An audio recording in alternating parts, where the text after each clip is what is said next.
Winnie-the-Pooh by A. Milne. To her, hand in hand we come, Christopher Robin and I, to lay this book in your lap. Say you're surprised, say you like it, say it's just what you wanted, because it's yours, because we love you.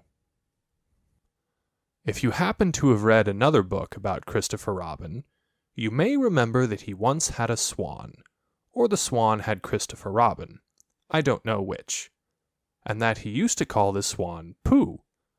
That was a long time ago, and when we said goodbye, we took the name with us, as we didn't think the swan would want it anymore. Well, when Edward Bear said that he would like an exciting name all to himself, Christopher Robin said at once, without stopping to think, that he was Winnie-the-Pooh. And he was. So, as I have explained the Pooh part, I will now explain the rest of it. You can't be in London for long without going to the zoo. There are some people who begin the zoo at the beginning, called way in, and walk as quickly as they can past every cage until they get to the one called way out. But the nicest people go straight to the animal they love the most and stay there. So when Christopher Robin goes to the zoo, he goes to where the polar bears are, and he whispers something to the third keeper from the left, and doors are unlocked, and we wander through dark passages and up steep stairs, until at last we come to the special cage, and the cage is opened, and out trouts something brown and furry, and with a happy cry of, "Oh, bear!" Christopher Robin rushes into its arms. Now this bear's name is Winnie, which shows what a good name for bears it is. But the funny thing is that we can't remember whether Winnie is called after Pooh or Pooh after Winnie. We did know once, but we have forgotten. I had written as far as this, when Piglet looked up and said in his squeaky voice, "What about me?" "My dear Piglet," I said, "the whole book is about you." "So it is about Pooh?" he squeaked. You see what it is. He is jealous because he thinks Pooh is having a grand introduction all to himself. Pooh is the favorite, of course. There's no denying it. But Piglet comes in for a good many things which Pooh misses, because you can't take Pooh to school without everybody knowing it. But Piglet is so small that he slips into a pocket, where it is very comfortable to feel him when you are not quite sure whether twice 7 is 12 or 22. Sometimes he slips out and has a good look in the ink pot, and in this way he has got more education than Pooh, but Pooh doesn't mind.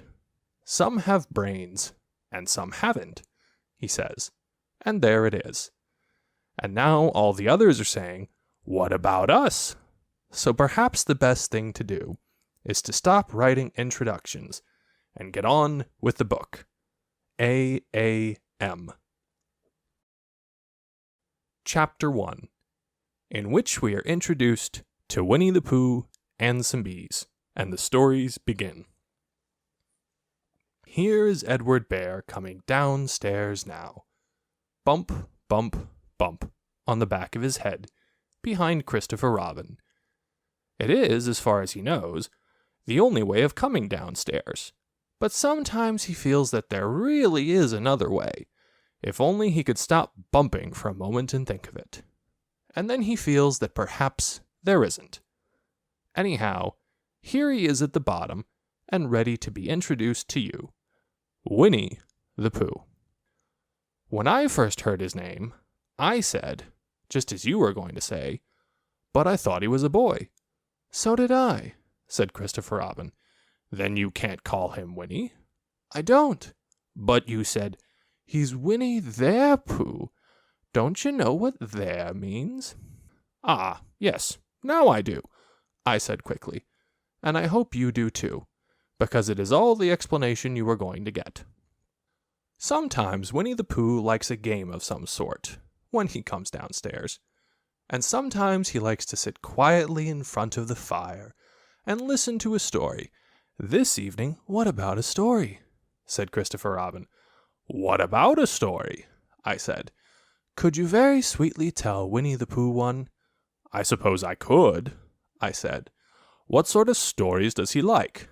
"About himself, because he's that sort of bear." "Oh, I see."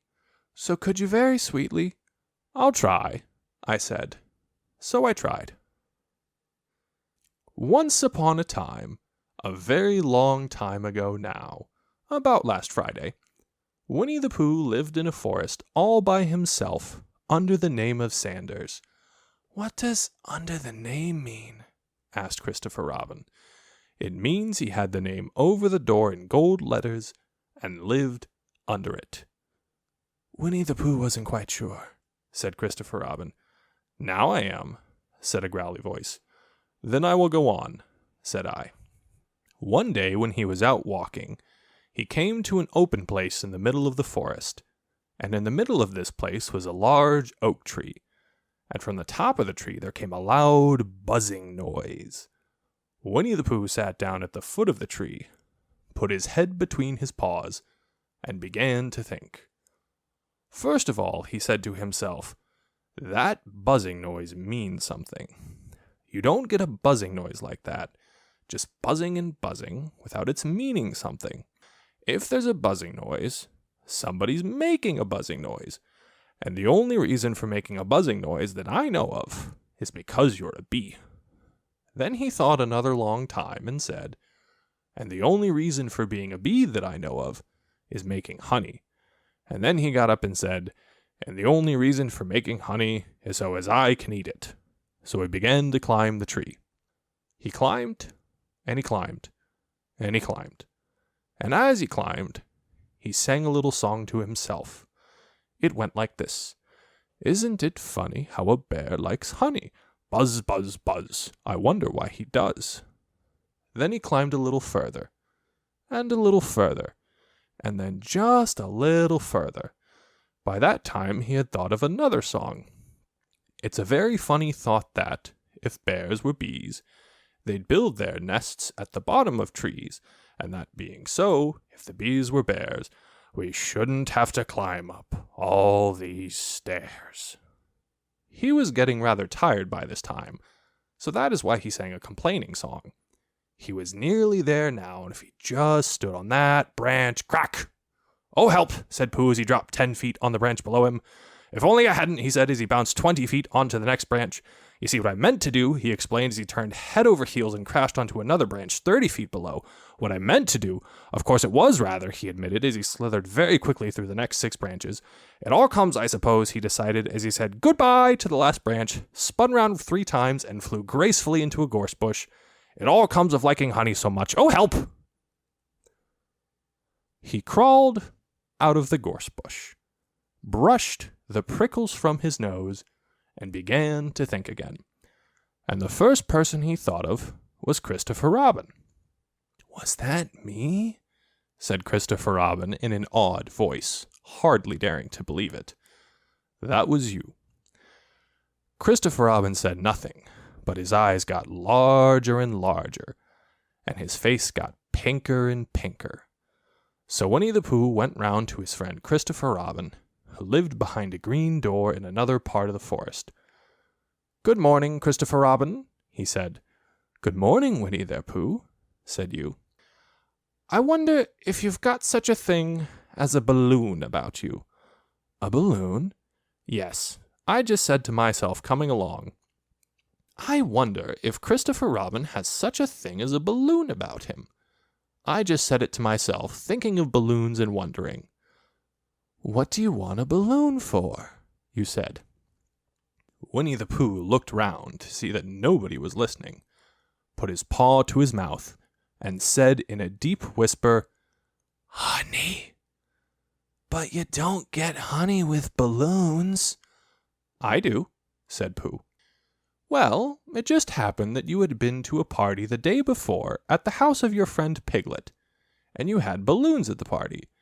You had had a big green balloon, and one of Rabbit's relations had had a big blue one, and had left it behind, being really too young to go to a party at all, and so you had brought the green one and the blue one home with you. Which one would you like? you asked Pooh. He put his head between his paws and thought very carefully. It's like this, he said. When you go after honey with a balloon, the great thing is to not let the bees know you're coming. Now, if you have a green balloon, they might think you are only part of the tree and not notice you. And if you have a blue balloon, they might think you are only part of the sky and not notice you. And the question is, which is most likely? Wouldn't they notice you underneath the balloon? You asked. They might, or they might not, said Winnie-the-Pooh. You never can tell with bees. He thought for a moment and said, I shall try to look like a small black cloud. That will deceive them. Then you had better have the blue balloon, you said. And so it was decided. Well, you both went out with the blue balloon, and you took your gun with you, just in case, as you always did.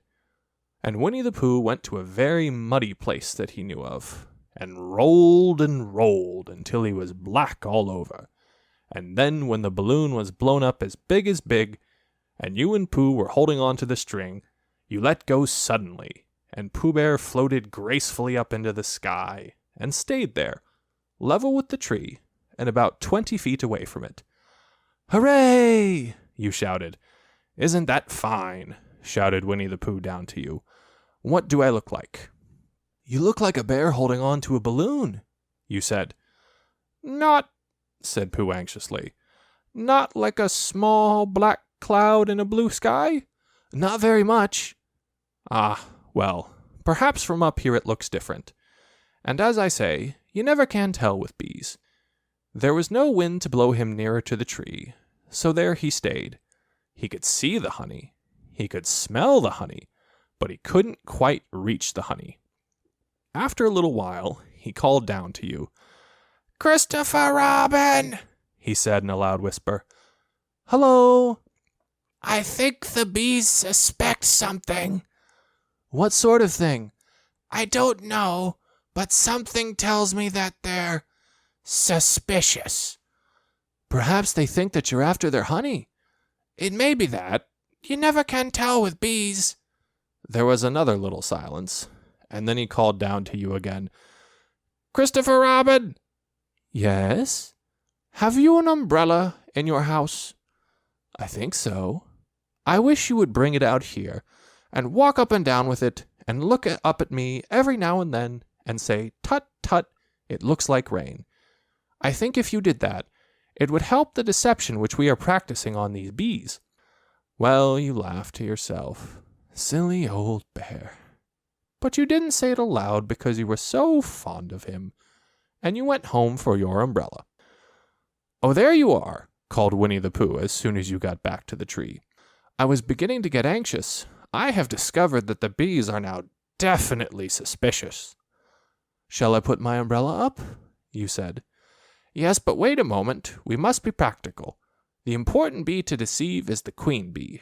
Can you see which is the queen bee from down there? No. A pity.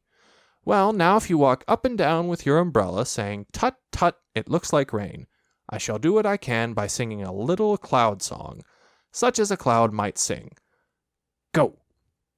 So while you walked up and down and wondered if it would rain, Winnie-the-Pooh sang this song. How sweet to be a cloud, floating in the blue. Every little cloud always sings aloud. How sweet to be a cloud, floating in the blue. It makes him very proud to be a little cloud. The bees were still buzzing as suspiciously as ever. Some of them, indeed, left their nest and flew all round the cloud, as it began the second verse of this song. And one bee sat down on the nose of the cloud for a moment, and then got up again.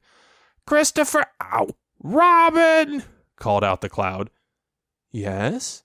I have just been thinking, and I have come to a very important decision. These are the wrong sort of bees. Are they? Quite the wrong sort, so I should think they would make the wrong sort of honey, shouldn't you? Would they? Yes, so I think I shall come down. How? Asked you. Winnie-the-Pooh hadn't thought about this. If he let go of the string, he would fall bump, and he didn't like the idea of that. So he thought for a long time, and then he said, Christopher Robin, You must shoot the balloon with your gun. Have you got your gun?" "Of course I have," you said. "But if I do that, it will spoil the balloon," you said. "But if you don't," said Pooh, "I shall have to let go, and that would spoil me." When you put it like this, you saw how it was, and you aimed very carefully at the balloon and fired. "Ow!" said Pooh. "Did I miss?" you asked. "You didn't exactly miss," said Pooh, "but you missed the balloon." "I'm so sorry," you said, and you fired again. And this time you hit the balloon, and the air came slowly out, and Winnie-the-Pooh floated down to the ground. But his arms were so stiff from holding on to the string of the balloon all that time, that they stayed up straight in the air for more than a week, and whenever a fly came and settled on his nose, he had to blow it off. And I think, but I am not sure, that is why he was always called Pooh. "Is that the end of the story?" asked Christopher Robin.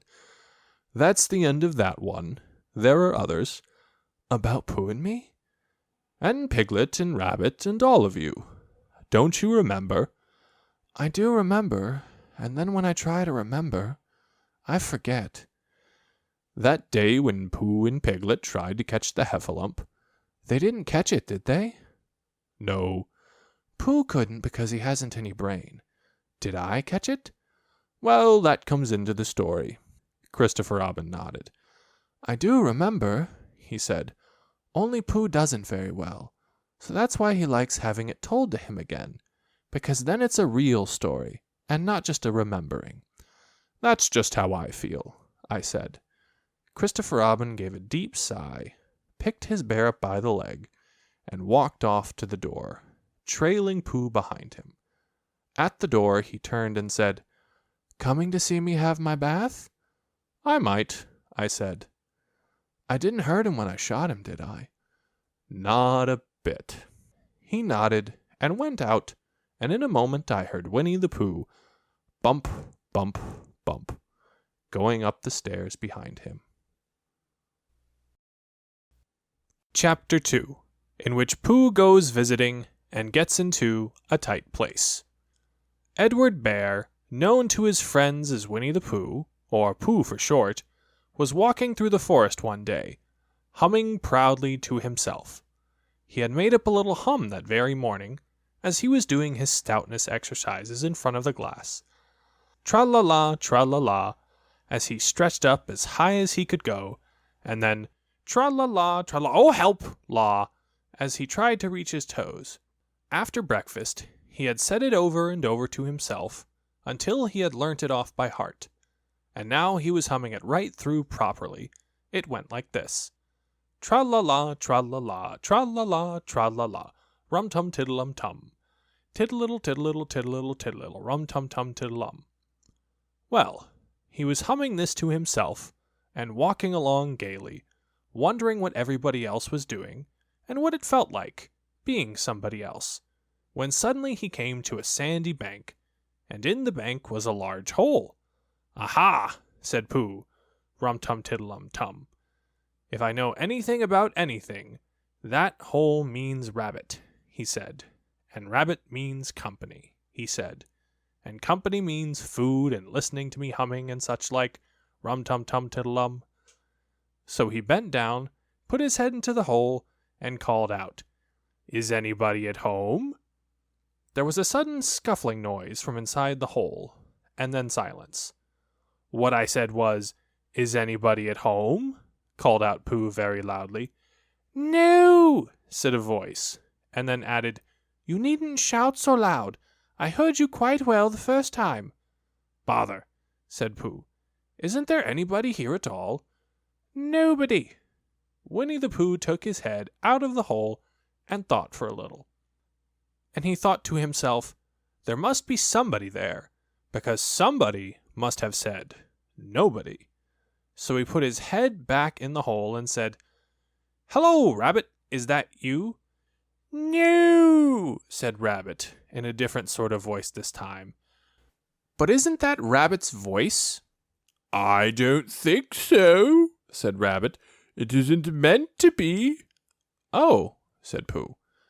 He took his head out of the hole and had another think, and then he put it back and said, "Well, could you very kindly tell me where Rabbit is? He has gone to see his friend Pooh Bear, who is a great friend of his." "But this is me," said Bear, very much surprised. "What sort of me?" "Pooh Bear." "Are you sure?" said Rabbit, still more surprised. Quite sure," said Pooh. "Oh, well then, come in." So Pooh pushed and pushed and pushed his way through the hole, and at last he got in. "You were quite right," said Rabbit, looking at him all over. "It is you. Glad to see you." "Who did you think it was?" "Well, I wasn't sure. You know how it is in the forest. One can't have anybody coming into one's house. One has to be careful. What about a mouthful of something?" Pooh always liked a little something at 11 o'clock in the morning, and he was very glad to see Rabbit getting out the plates and mugs. And when Rabbit said, "Honey or condensed milk with your bread?" he was so excited that he said, "Both." And then, so as not to seem greedy, he added, "But don't bother about the bread, please." And for a long time after that he said nothing, until at last, humming to himself in a rather sticky voice, he got up, shook Rabbit lovingly by the paw, and said that he must be going on. "Must you?" said Rabbit politely. "Well," said Pooh, "if I could stay a little longer, if you—" And he tried very hard to look in the direction of the larder. "As a matter of fact," said Rabbit, "I was going out myself directly." "Oh, well, then, I'll be going on. Goodbye." "Well, goodbye, if you're sure you won't have any more." "Is there any more?" asked Pooh quickly. Rabbit took the covers off the dishes and said no, there wasn't. "I thought not," said Pooh, nodding to himself. "Well, goodbye. I must be going on." So he started to climb out of the hole. He pulled with his front paws and pushed with his back paws, and in a little while his nose was out in the open again, and then his ears, and then his front paws, and then his shoulders, and then— "Oh, help!" said Pooh. "I'd better go back." "Oh, bother!" said Pooh. "I shall have to go on." "I can't do either," said Pooh. "Oh, help and bother." Now by this time, Rabbit wanted to go for a walk too, and finding the front door full, he went out by the back door, and came round to Pooh and looked at him. "Hello, are you stuck?" he asked. "No," said Pooh carelessly, "just resting and thinking and humming to myself. Here, give us a paw." Pooh Bear stretched out a paw, and Rabbit pulled and pulled and pulled. "Ow!" cried Pooh. "You're hurting." "The fact is," said Rabbit, "you're stuck." "It all comes," said Pooh crossly, "of not having front doors big enough." "It all comes," said Rabbit sternly, "of eating too much." "I thought at the time," said Rabbit, "only I didn't like to say anything," said Rabbit. "That one of us was eating too much," said Rabbit, "and I knew it wasn't me," he said. "Well, I shall go and fetch Christopher Robin." Christopher Robin lived at the other end of the forest, and when he came back with Rabbit and saw the front half of Pooh, he said, "Silly old bear," in such a loving voice that everybody felt quite hopeful again. "I was beginning to think," said Bear, sniffing slightly, "that Rabbit might never be able to use his front door again, and I should hate that," he said. "So should I," said Rabbit. "Use his front door again?" said Christopher Robin. "Of course he'll use his front door again." "Good," said Rabbit. "If we can't pull you out, Pooh, we might push you back." Rabbit scratched his whiskers thoughtfully and pointed out that when Pooh was pushed back, he was back, and of course nobody was more glad to see Pooh than he was. Still, there it was, some lived in trees and some lived underground, and— "You mean I'd never get out?" said Pooh. "I mean," said Rabbit, "that having got so far, it seems a pity to waste it." Christopher Robin nodded. "There's only one thing to be done," he said.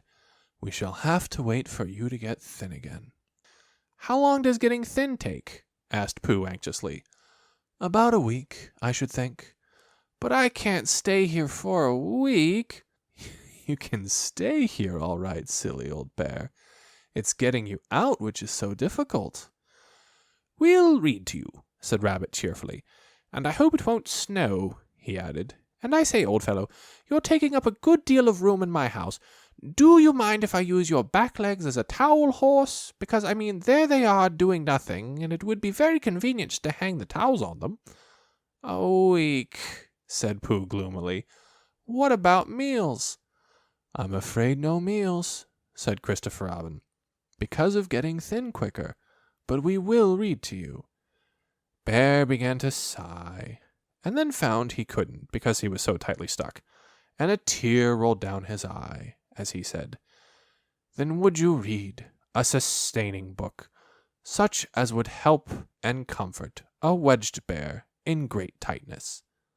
So for a week Christopher Robin read that sort of book at the north end of Pooh, and Rabbit hung his washing on the south end, and in between Bear felt himself getting slenderer and slenderer and slenderer, and at the end of the week Christopher Robin said, Now! So he took hold of Pooh's front paws, and Rabbit took hold of Christopher Robin, and all Rabbit's friends and relations took hold of Rabbit, and they all pulled together. And for a long time Pooh only said, Ow! And Oh! And then all of a sudden he said, Pop! Just as if a cork were coming out of a bottle. And Christopher Robin and Rabbit and all Rabbit's friends and relations went head over heels backwards, and on the top of them came Winnie-the-Pooh, free. So with a nod of thanks to his friends, he went on with his walk through the forest, humming proudly to himself. But Christopher Robin looked after him lovingly, and said to himself, Silly old bear. Chapter 3, in which Pooh and Piglet go hunting, and nearly catch a woozle. The piglet lived in a very grand house in the middle of a beech tree, and the beech tree was in the middle of the forest, and the piglet lived in the middle of the house. Next to his house was a piece of broken board, which had Trespassers W on it. When Christopher Robin asked the piglet what it meant, he said it was his grandfather's name, and had been in the family for a long time. Christopher Robin said you couldn't be called Trespassers W, and Piglet said yes you could, because his grandfather was, and it was short for Trespassers Will, which was short for Trespassers William. And his grandfather had had two names in case he lost one, Trespassers after an uncle, and William after Trespassers. I've got two names, said Christopher Robin carelessly. Well, there you are. That proves it, said Piglet. One fine winter's day, when Piglet was brushing away the snow in front of his house, he happened to look up, and there was Winnie-the-Pooh. Pooh was walking round and round in a circle, thinking of something else, and when Piglet called to him, he just went on walking. Hello, said Piglet. What are you doing? Hunting, said Pooh. Hunting what? Tracking something, said Winnie-the-Pooh very mysteriously. Tracking what? Said Piglet, coming closer. That's just what I ask myself. I ask myself, what? What do you think you'll answer? I shall have to wait until I catch up with it, said Winnie-the-Pooh. Now look there. He pointed to the ground in front of him. What do you see there? Tracks, said Piglet. Paw marks. He gave a little squeak of excitement. Oh, Pooh, do you think it's a woozle? It may be, said Pooh. Sometimes it is, and sometimes it isn't. You never can tell with paw marks. With these few words he went on tracking, and Piglet, after catching him for a minute or two, ran after him. Winnie-the-Pooh had come to a sudden stop, and was bending over the tracks in a puzzled sort of way. What's the matter? Asked Piglet. It's a very funny thing, said Bear. But there seem to be two animals now. This whatever it was has been joined by another whatever it is, and the two of them are now proceeding in company. Would you mind coming with me, Piglet, in case they turn out to be hostile animals? Piglet scratched his ear in a nice sort of way and said that he had nothing to do until Friday and would be delighted to come. In case it really was a woozle." "You mean in case it really is two woozles," said Winnie-the-Pooh. And Piglet said that anyhow he had nothing to do until Friday, so they went off together.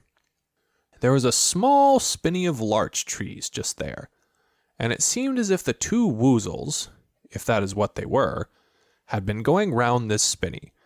So round this spinney went Pooh and Piglet after them. Piglet passing the time by telling Pooh what his grandfather Trespassers W had done to remove stiffness after tracking, and how his grandfather Trespassers W had suffered in his later years from shortness of breath, and other matters of interest. And Pooh wondering what a grandfather was like, and if perhaps this was two grandfathers they were after now, and if so, whether he would be allowed to take one home and keep it, and what Christopher Robin would say. And still the tracks went on in front of them. Suddenly, Winnie-the-Pooh stopped and pointed excitedly in front of him. "Look!" "What?" said Piglet with a jump. And then to show that he hadn't been frightened, he jumped up and down once or twice in an exercising sort of way. "The tracks," said Pooh. "A third animal has joined the other two." "Pooh!" cried Piglet. "Do you think it is another woozle?" "No," said Pooh, "because it makes different marks. It is either two woozles, and one as it might be whizzle, or two as it might be whizzles, and one, if so it is, woozle. Let us continue to follow them." So they went on, feeling just a little anxious now, in case the three animals in front of them were of hostile intent.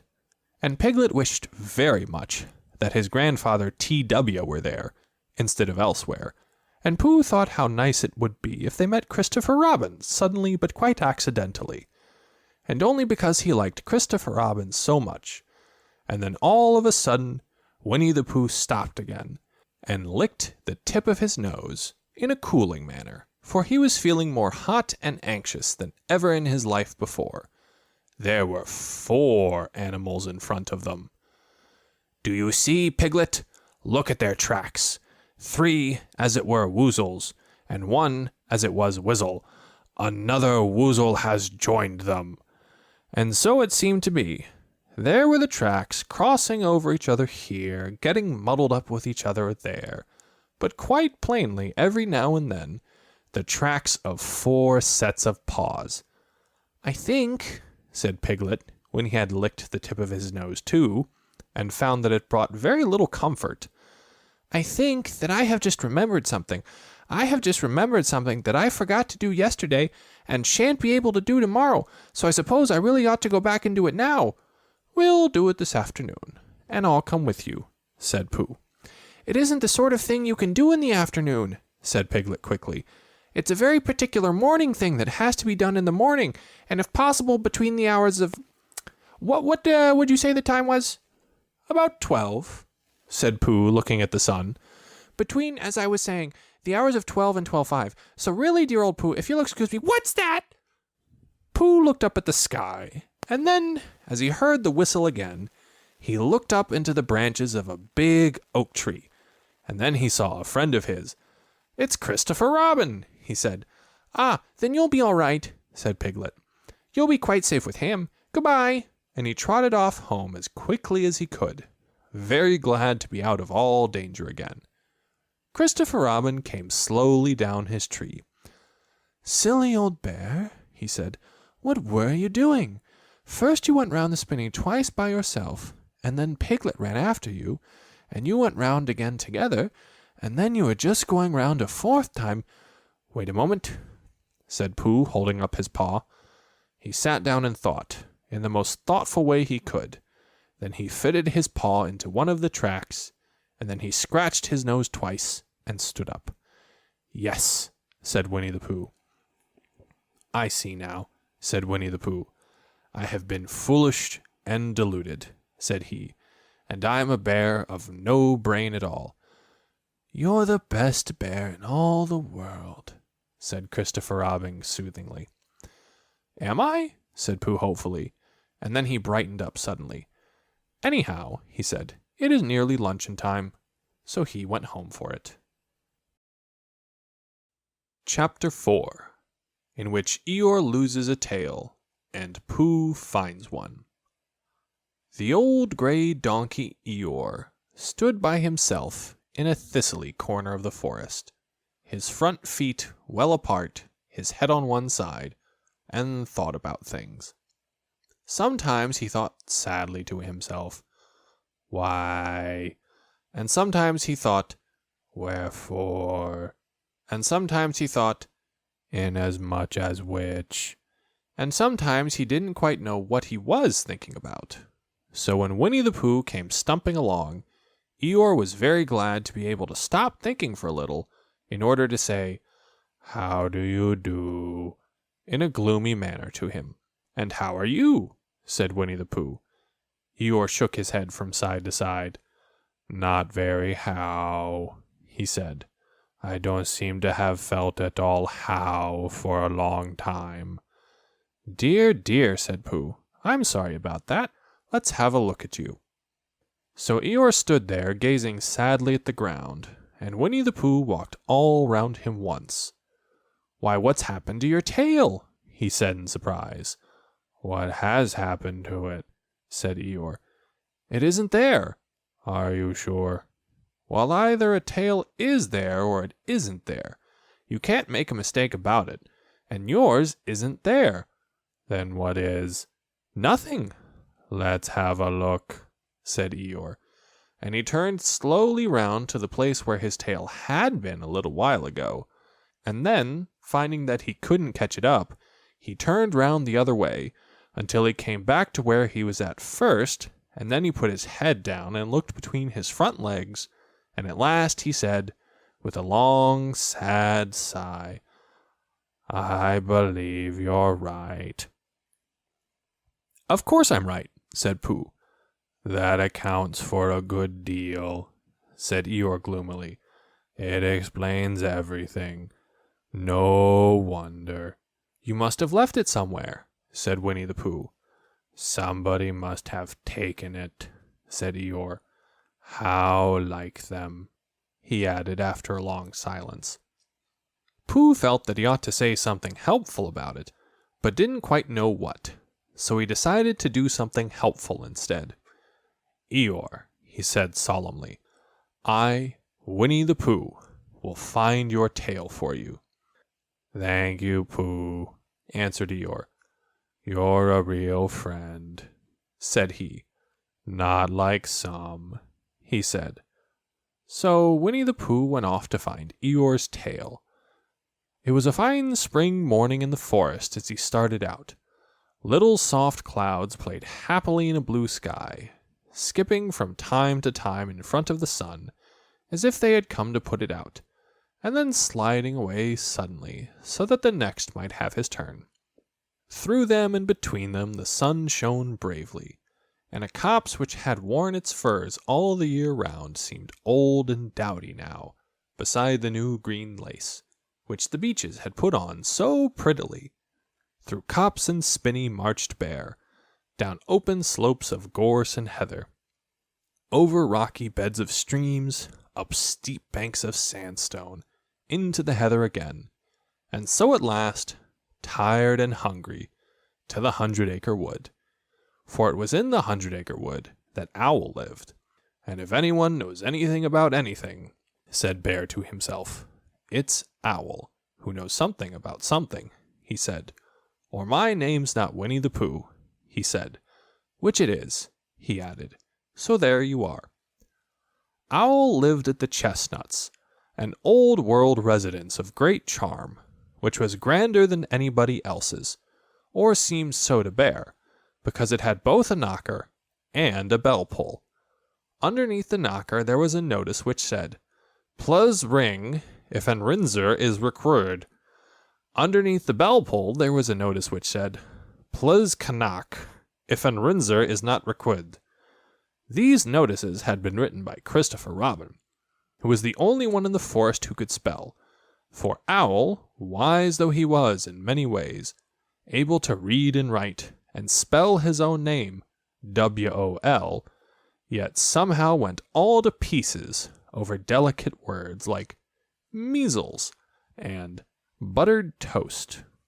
Winnie-the-Pooh read the two notices very carefully, first from left to right, and afterwards, in case he had missed some of it, from right to left. Then, to make quite sure, he knocked and pulled the knocker, and he pulled and knocked the bell rope, and he called out in a very loud voice, "Owl, I require an answer. It's Bear speaking." And the door opened, and Owl looked out. "Hello, Pooh," he said. "How's things?" "Terrible and sad," said Pooh, "because Eeyore, who is a friend of mine, has lost his tail, and he's moping about it.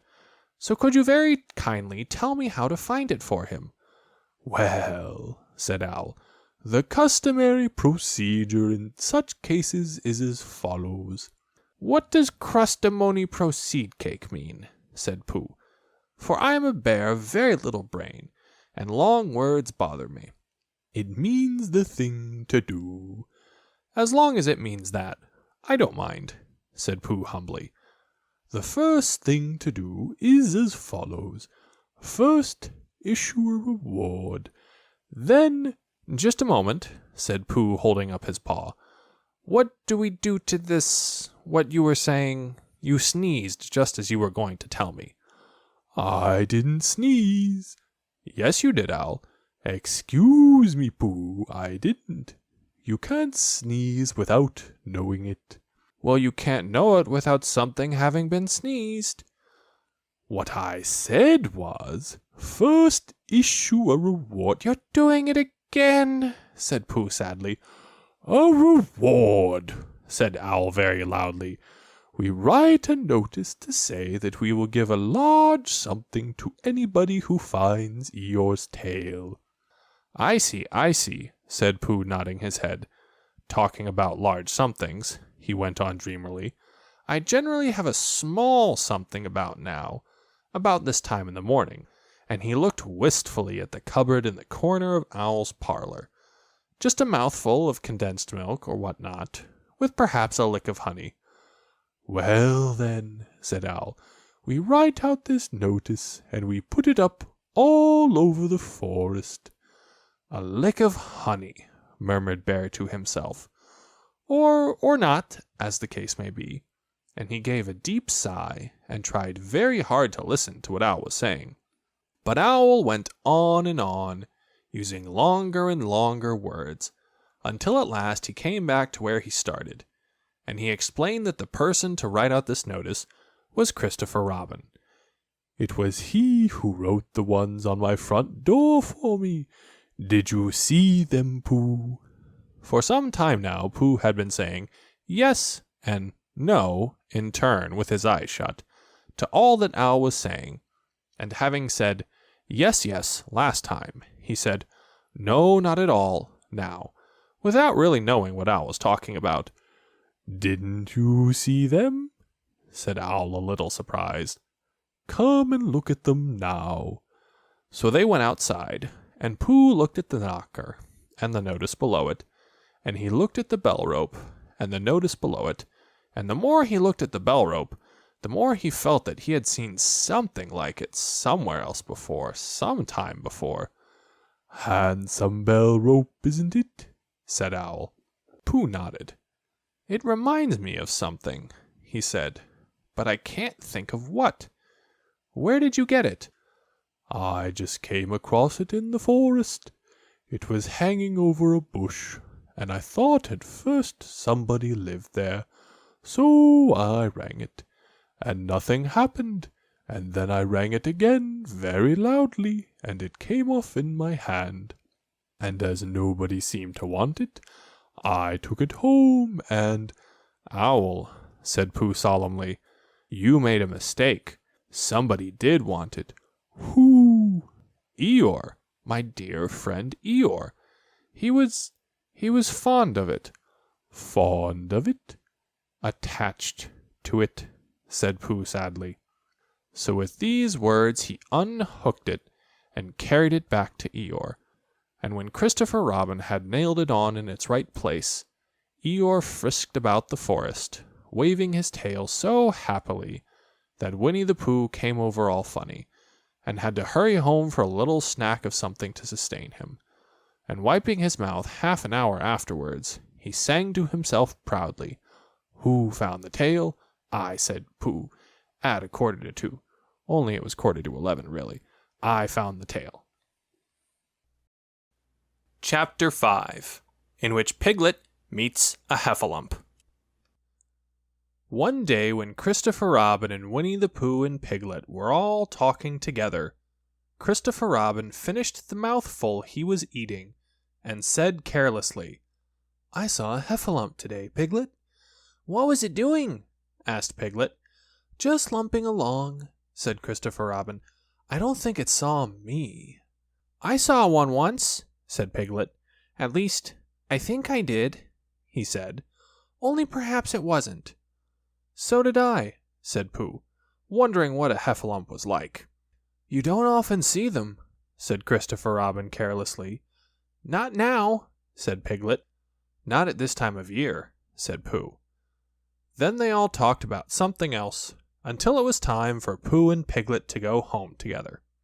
At first, as they stumped along the path which edged the 100-acre wood, they didn't say much to each other, but when they came to the stream, and had helped each other across the stepping stones, and were able to walk side by side again over the heather, they began to talk in a friendly way about this and that, and Piglet said, "If you see what I mean, Pooh."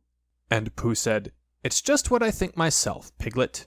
And Piglet said, "But on the other hand, Pooh, we must remember." And Pooh said, "Quite true, Piglet, although I had forgotten it for the moment." And then, just as they came to the 6 pine trees, Pooh looked round to see that nobody else was listening, and said, in a very solemn voice, "Piglet, I have decided something." "What have you decided, Pooh?" "I have decided to catch a heffalump." Pooh nodded his head several times as he said this, and waited for Piglet to say, "How?" or "Pooh, you couldn't," or something helpful of that sort. But Piglet said nothing. The fact was, Piglet was wishing that he had thought about it first. "I shall do it," said Pooh, after waiting a little longer, "by means of a trap. And it must be a cunning trap. So you will have to help me, Piglet." "Pooh," said Piglet, feeling quite happy again now, "I will." And then he said, "How shall we do it?" And Pooh said, "That's just it. How?" And then they sat down together to think it out. Pooh's first idea was that they should dig a very deep pit, and then the heffalump would come along and fall into the pit, and "Why?" said Piglet. "Why what?" said Pooh. "Why would he fall in?" Pooh rubbed his nose with his paw, and said that the heffalump might be walking along, humming a little song, and looking up at the sky, wondering if it would rain. And so he wouldn't see the very deep pit until he was halfway down, when it would be too late.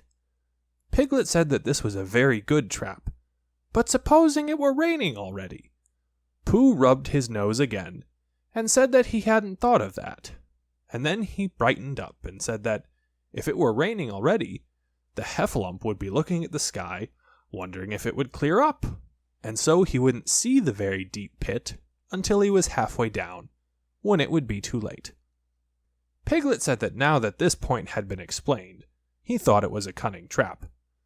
Pooh was very proud when he heard this, and he felt that the heffalump was as good as caught already. But there was just one other thing which had to be thought about, and it was this: where should they dig the very deep pit? Piglet said that the best place would be somewhere where a heffalump was, just before he fell into it, only about a foot farther on. "But then he would see us digging it," said Pooh. "Not if he was looking at the sky." "He would suspect," said Pooh, "if he happened to look down." He thought for a long time, and then added sadly, "It isn't as easy as I thought. I suppose that's why heffalumps hardly ever get caught." "That must be it," said Piglet.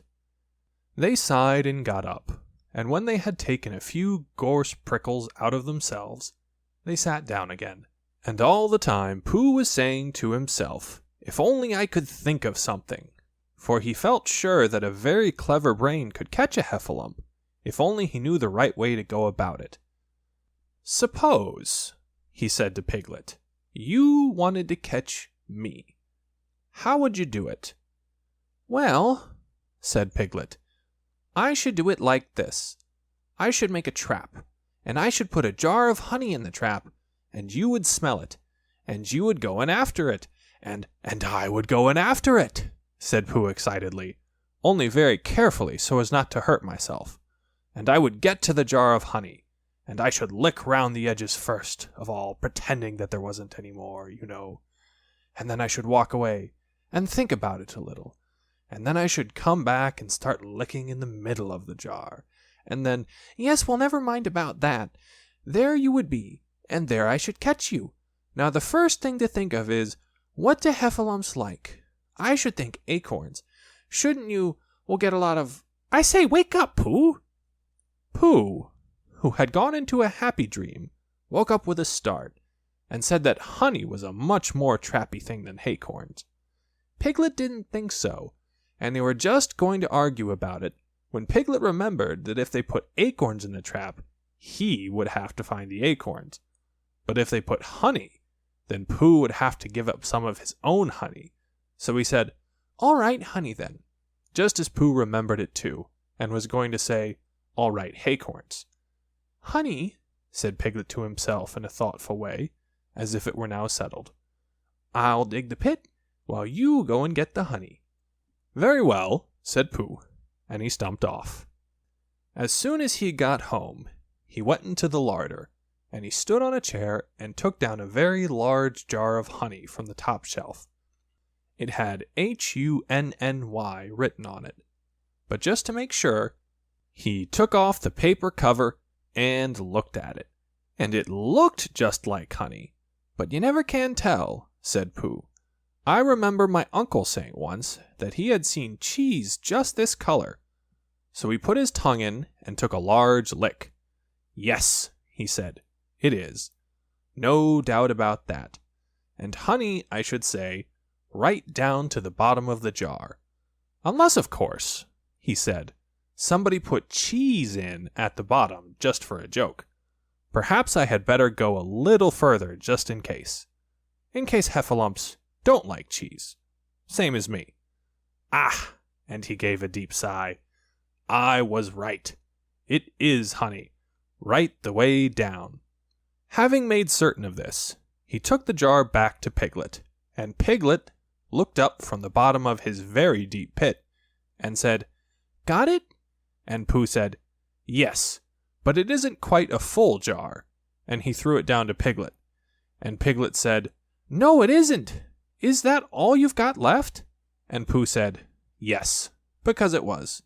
So Piglet put the jar at the bottom of the pit and climbed out, and off they went home together. "Well, good night, Pooh," said Piglet, when they had got to Pooh's house, "and we meet at 6 o'clock tomorrow morning by the pine trees, and see how many heffalumps we've got in our trap." 6 o'clock, Piglet? And have you got any string?" "No. Why do you want string?" "To lead them home with." "Oh, I think heffalumps come if you whistle." "Some do and some don't. You never can tell with heffalumps. Well, good night." "Good night." And off Piglet trotted to his house. Trespassers W, while Pooh made his preparations for bed. Some hours later, just as the night was beginning to steal away, Pooh woke up suddenly with a sinking feeling.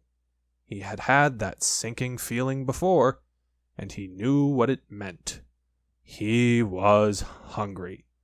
So he went to the larder, and he stood on a chair and reached up to the top shelf and found nothing. "That's funny," he thought. "I know I had a jar of honey there. A full jar, full of honey right up to the top. And it had honey written on it, so that I should know it was honey. That's very funny." And then he began to wander up and down, wondering where it was, and murmuring a murmur to himself, like this: "It's very, very funny, 'cause I know I had some honey, 'cause it had a label on saying honey. A galuptious full of pot too, and I don't know where it's got to. No, I don't know where it's gone. Well, it's funny." He had murmured this to himself 3 times in a singing sort of way, when suddenly he remembered. He had put it into the cunning trap to catch the heffalump. "Bother," said Pooh. "It all comes of trying to be kind to heffalumps." And he got back into bed. But he couldn't sleep. The more he tried to sleep, the more he couldn't. He tried counting sheep, which is sometimes a good way of getting to sleep. As that was no good, he tried counting heffalumps, and that was worse, because every heffalump that he counted was making straight for a pot of Pooh's honey, and eating it all. For some minutes he lay there miserably, but when the 587th heffalump was licking its jaws and saying to itself, "Very good honey, this. I don't know when I've tasted better," Pooh could bear it no longer. He jumped out of bed, he ran out of the house, and he ran straight to the 6 pine trees. The sun was still in bed, but there was a lightness in the sky over the 100-acre wood, which seemed to show that it was waking up, and would soon be kicking off the clothes. In the half-light, the pine trees looked cold and lonely, and the very deep pit seemed deeper than it was, and Pooh's jar of honey at the bottom was something mysterious, a shape, and no more. But as he got nearer to it, his nose told him that it was indeed honey, and his tongue came out and began to polish up his mouth, ready for it. "Bother," said Pooh, as he got his nose inside the jar. "A heffalump has been eating it." And then he thought a little and said, "Oh, no, I did. I forgot." Indeed, he had eaten most of it, but there was a little left at the very bottom of the jar, and he pushed his head right in and began to lick. By and by, Piglet woke up. As soon as he woke, he said to himself, "Oh!" Then he said bravely, "Yes," and then still more bravely, "Quite so." But he didn't feel very brave, for the word which was really jiggetting about in his brain was heffalumps. What was a heffalump like? Was it fierce? Did it come when you whistled? And how did it come? Was it fond of pigs at all? If it was fond of pigs, did it make any difference what sort of pig? Supposing it was fierce with pigs, would it make any difference if the pig had a grandfather called Trespassers William? He didn't know the answer to any of these questions, and he was going to see his first heffalump in about an hour from now. Of course Pooh would be with him, and it was much more friendly with 2. But suppose heffalumps were very fierce with pigs and bears. Wouldn't it be better to pretend that he had a headache and couldn't go up to the 6 pine trees this morning? But then suppose that it was a very fine day, and there was no heffalump in the trap. Here he would be in bed all the morning, simply wasting his time for nothing. What should he do? And then he had a clever idea. He would go up very quietly to the 6 pine trees now, peep very cautiously into the trap, and see if there was a heffalump there. And if there was, he would go back to bed. And if there wasn't, he wouldn't. So off he went. At first he thought that there wouldn't be a heffalump in the trap, and then he thought that there would, and as he got nearer, he was sure that there would, because he could hear it heffalumping about like anything. "Oh dear, oh dear, oh dear," said Piglet to himself, and he wanted to run away. But somehow, having got so near, he felt that he must just see what a heffalump was like, so he crept to the side of the trap and looked in. All the time, Winnie-the-Pooh had been trying to get the honey jar off his head. The more he shook it, the more tightly it stuck. "Bother," he said inside the jar, and "Oh, help," and mostly, "Ow." And he tried bumping it against things, but as he couldn't see what he was bumping it against, it didn't help him. And he tried to climb out of the trap, but as he could see nothing but jar, and not much of that, he couldn't find his way. So at last he lifted up his head, jar and all, and made a loud roaring noise of sadness and despair. And it was at that moment that Piglet looked down. "Help, help!" cried Piglet. "A heffalump! A horrible heffalump!" And he scampered off as hard as he could, still crying out, "Help, help! A horrible huffalump! Huff, huff! A hellable horralub! Hole, hole! A hoffable hellerub!" And he didn't stop crying and scampering until he got to Christopher Robin's house. "What's the matter, Piglet?" said Christopher Robin, who was just getting up. "Heff," said Piglet, breathing so hard that he could hardly speak. "A hell, a heffalump." "Where?" "Up there," said Piglet, waving his paw. "What did it look like?" Like, it had the biggest head you ever saw, Christopher Robin. A great enormous thing, like nothing, a huge, big, well, like a, I don't know, like an enormous big nothing, like a jar." "Well," said Christopher Robin, putting on his shoes, "I shall go and look at it. Come on." Piglet wasn't afraid if he had Christopher Robin with him, so off they went. "I can hear it, can't you?" said Piglet anxiously as they got nearer. "I can hear something," said Christopher Robin. It was Pooh bumping his head against a tree root he had found. "There," said Piglet. "Isn't it awful?" And he held on tight to Christopher Robin's hand. Suddenly Christopher Robin began to laugh, and he laughed, and he laughed, and he laughed. And while he was still laughing, crash went the heffalumps head against the tree root, smash went the jar, and out came Pooh's head again.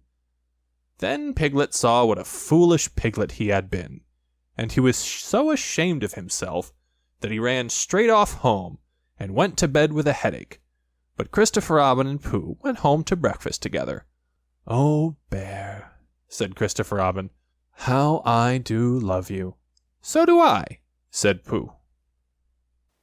Chapter 6, in which Eeyore has a birthday and gets 2 presents. Eeyore, the old gray donkey, stood by the side of the stream and looked at himself in the water. "Pathetic," he said. "That's what it is. Pathetic." He turned and walked slowly down the stream for 20 yards, splashed across it, and walked slowly back on the other side. Then he looked at himself in the water again. "As I thought," he said. "No better from this side. But nobody minds. Nobody cares. Pathetic. That's what it is." There was a crackling noise in the bracken behind him, and out came Pooh. "Good morning, Eeyore," said Pooh. "Good morning, Pooh Bear," said Eeyore gloomily. "If it is a good morning," he said.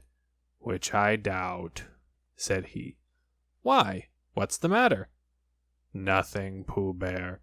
We can't all, and some of us don't. That's all there is to it." "Can't all what?" said Pooh, rubbing his nose. "Gaiety, song and dance. Here we go round the mulberry bush." "Oh," said Pooh. He thought for a long time, and then asked, "What mulberry bush is that?" "Bonhomie," went on Eeyore gloomily. "French word meaning bonhomie," he explained. "I'm not complaining, but there it is." Pooh sat down on a large stone and tried to think this out. It sounded to him like a riddle, and he was never much good at riddles, being a bear of very little brain, so he sang Cottlestone Pie instead. "Cottlestone, cottlestone, cottlestone pie. A fly can't bird, but a bird can fly. Ask me a riddle, and I reply. Cottlestone, cottlestone, cottlestone pie." That was the first verse. When he had finished it, Eeyore didn't actually say that he didn't like it, so Pooh very kindly sang the second verse to him. "Cottlestone, cottlestone, cottlestone pie. A fish can't whistle, and neither can I. Ask me a riddle, and I reply. Cottlestone, cottlestone, cottlestone pie." Eeyore still said nothing at all, so Pooh hummed the third verse quietly to himself. Cottlestone, cottlestone, cottlestone pie. Why does a chicken? I don't know why. Ask me a riddle, and I reply. Cottlestone, cottlestone, cottlestone pie. That's right, said Eeyore. Sing. Umpty tiddly umpty too. Here we go gathering nuts in May. Enjoy yourself. I am, said Pooh. Some can, said Eeyore. Why, what's the matter? Is anything the matter? You seem so sad, Eeyore. Sad? Why should I be sad? It's my birthday, the happiest day of the year. Your birthday? Said Pooh in great surprise. Of course it is. Can't you see? Look at all the presents I have had. He waved a foot from side to side. Look at the birthday cake, candles and pink sugar. Pooh looked, first to the right and then to the left. Presents? Said Pooh. Birthday cake? Said Pooh. Where? Can't you see them? No, said Pooh. Neither can I, said Eeyore. Joke, he explained. Ha ha. Pooh scratched his head, being a little puzzled by all this. But is it really your birthday? He asked. It is. Oh, well, many happy returns of the day, Eeyore. And many happy returns to you, Pooh Bear. But it isn't my birthday. No, it's mine. But you said many happy Well, why not? You don't always want to be miserable on my birthday, do you? Oh, I see, said Pooh. It's bad enough, said Eeyore, almost breaking down. Being miserable myself, what with no presents and no cake and no candles and no proper notice taken of me at all. But if everybody else is going to be miserable too... This was too much for Pooh. Stay there, he called to Eeyore, as he turned and hurried back home as quick as he could, for he felt that he must get poor Eeyore a present of some sort at once, and he could always think of a proper one afterwards. Outside his house he found Piglet, jumping up and down trying to reach the knocker. Hello, Piglet, he said. Hello, Pooh, said Piglet. What are you trying to do? I was trying to reach the knocker, said Piglet. I just came round. Let me do it for you, said Pooh kindly. So he reached up and knocked at the door. I have just seen Eeyore, he began, and poor Eeyore is in a very sad condition, because it's his birthday, and nobody has taken any notice of it, and he's very gloomy. You know what Eeyore is. And there he was, and what a long time whoever lives here is answering this door. And he knocked again. But Pooh, said Piglet, it's your own house. Oh, said Pooh. So it is, he said. Well, let's go in. So in they went. The first thing Pooh did was to go to the cupboard and see if he had quite a small jar of honey left. And he had, so he took it down. I'm giving this to Eeyore, he explained, as a present. What are you going to give? Couldn't I give it too? Said Piglet. From both of us? No, said Pooh. That would not be a good plan. All right then, I'll give him a balloon. I've got one left from my party. I'll go and get it now, shall I? That, Piglet, is a very good idea. It is just what Eeyore wants to cheer him up. Nobody can be uncheered with a balloon. So off Piglet trotted, and in the other direction went Pooh, with his jar of honey. It was a warm day, and he had a long way to go. He hadn't got more than halfway when he felt a sort of funny feeling began to creep all over him. It began at the tip of his nose, and trickled all through him, and out at the soles of his feet. It was just as if somebody inside him were saying, Now then, Pooh, time for a little something. Dear, dear, said Pooh, I didn't know it was as late as that. So he sat down and took the top off his jar of honey. Lucky I brought this with me, he thought. Many a bear going out on a warm day like this would never have thought of bringing a little something with him. and he began to eat. Now let me see, he thought, as he took his last lick of the inside of the jar. Where was I going? Ah, yes, Eeyore. He got up slowly, and then, suddenly, he remembered. He had eaten Eeyore's present. Bother, said Pooh. What shall I do? I must give him something. For a little while he couldn't think of anything. Then he thought, well, it's a very nice pot, even if there's no honey in it, and if I washed it clean and got somebody to write a happy birthday on it, Eeyore could keep things in it, which might be useful. So as he was just passing the 100-acre wood, he went inside to call on Owl, who lived there. Good morning, Owl, he said. Good morning, Pooh, said Owl. Many happy returns of Eeyore's birthday, said Pooh. Oh, is that what it is? What are you giving him, Owl? What are you giving him, Pooh? I'm giving him a useful pot to keep things in, and I wanted to ask you, is this it? Said Owl, taking it out of Pooh's paws. Yes, and I wanted to ask you, somebody has been keeping honey in it, said Owl. You can keep anything in it, said Pooh earnestly. It's a very useful like that, and I wanted to ask you, you ought to write a happy birthday on it. That was what I wanted to ask you, said Pooh, because my spelling is wobbly. It's good spelling, but it wobbles, and the letters get in the wrong places. Would you write a happy birthday on it for me? It's a nice pot, said Owl, looking at it all around. Couldn't I give it too? From both of us? No, said Pooh. That would not be a good plan. Now I'll just wash it first, and then you can write on it.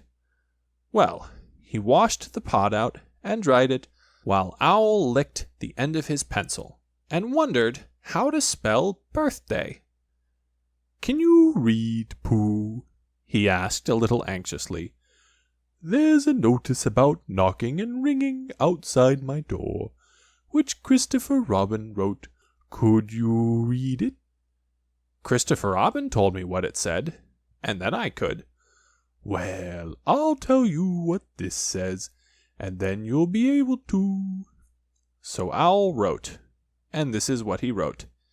Hippy pappy bethuthduth thuthda bethuthday. Pooh looked on admiringly. I'm just saying a happy birthday, said Owl carelessly. It's a nice long one, said Pooh, very much impressed by it. Well, actually, of course, I'm saying a very happy birthday with love from Pooh. Naturally, it takes a good deal of pencil to say a long thing like that.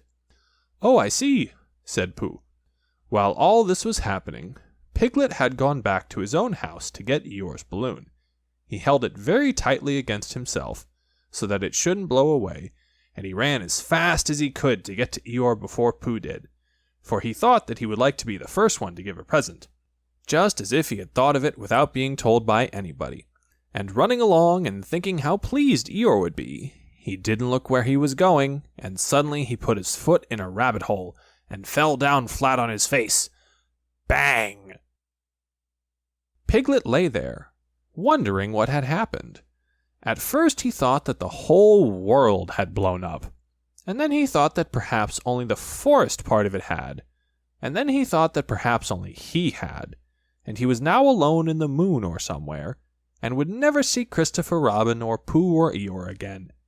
And then he thought, well, even if I'm in the moon, I needn't be face downwards all the time. So he got cautiously up and looked about him. He was still in the forest. Well, that's funny, he thought. I wonder what that bang was. I couldn't have made such a noise just falling down. And where's my balloon? And what's that small piece of damp rag doing? It was the balloon. Oh dear, said Piglet. Oh dear, oh dearie, dearie, dear. Well, it's too late now. I can't go back. And I haven't another balloon. And perhaps Eeyore doesn't like balloons so very much. So he trotted on, rather sadly now, and down he came to the side of the stream where Eeyore was, and called out to him. "Good morning, Eeyore," shouted Piglet. "Good morning, little piglet," said Eeyore. "If it is a good morning," he said. "Which I doubt," said he. "Not that it matters," he said. "Many happy returns of the day," said Piglet, having now got closer. Eeyore stopped looking at himself in the stream and turned to stare at Piglet. "Just say that again," he said. "Many Wait a moment." Balancing on 3 legs, he began to bring his 4th leg very cautiously up to his ear. "I did this yesterday," he explained, as he fell down for the 3rd time. "It's quite easy. It's so as I can hear better. There, that's done it. Now then, what were you saying?" He pushed his ear forward with his hoof. "Many happy returns of the day," said Piglet again. "Meaning me?" "Of course, Eeyore." "My birthday?" "Yes." "Me having a real birthday?" "Yes, Eeyore, and I've brought you a present." Eeyore took down his right hoof from his right ear, turned round, and with great difficulty put up his left hoof. "I must have that in the other ear," he said. "Now then." "A present," said Piglet very loudly. "Meaning me again?" "Yes." "My birthday still?" "Of course, Eeyore." "Me going on having a real birthday?" "Yes, Eeyore, and I brought you a balloon." "Balloon," said Eeyore. "You did say balloon. One of those big colored things you blow up. Gaiety, song, and dance. Here we are, and there we are." "Yes, but I'm afraid. I'm very sorry, Eeyore, but when I was running along to bring it to you, I fell down." "Dear, dear, how unlucky. You ran too fast, I expect. You didn't hurt yourself, little piglet." "No, but oh, Eeyore, I burst the balloon." There was a very long silence. "My balloon," said Eeyore at last.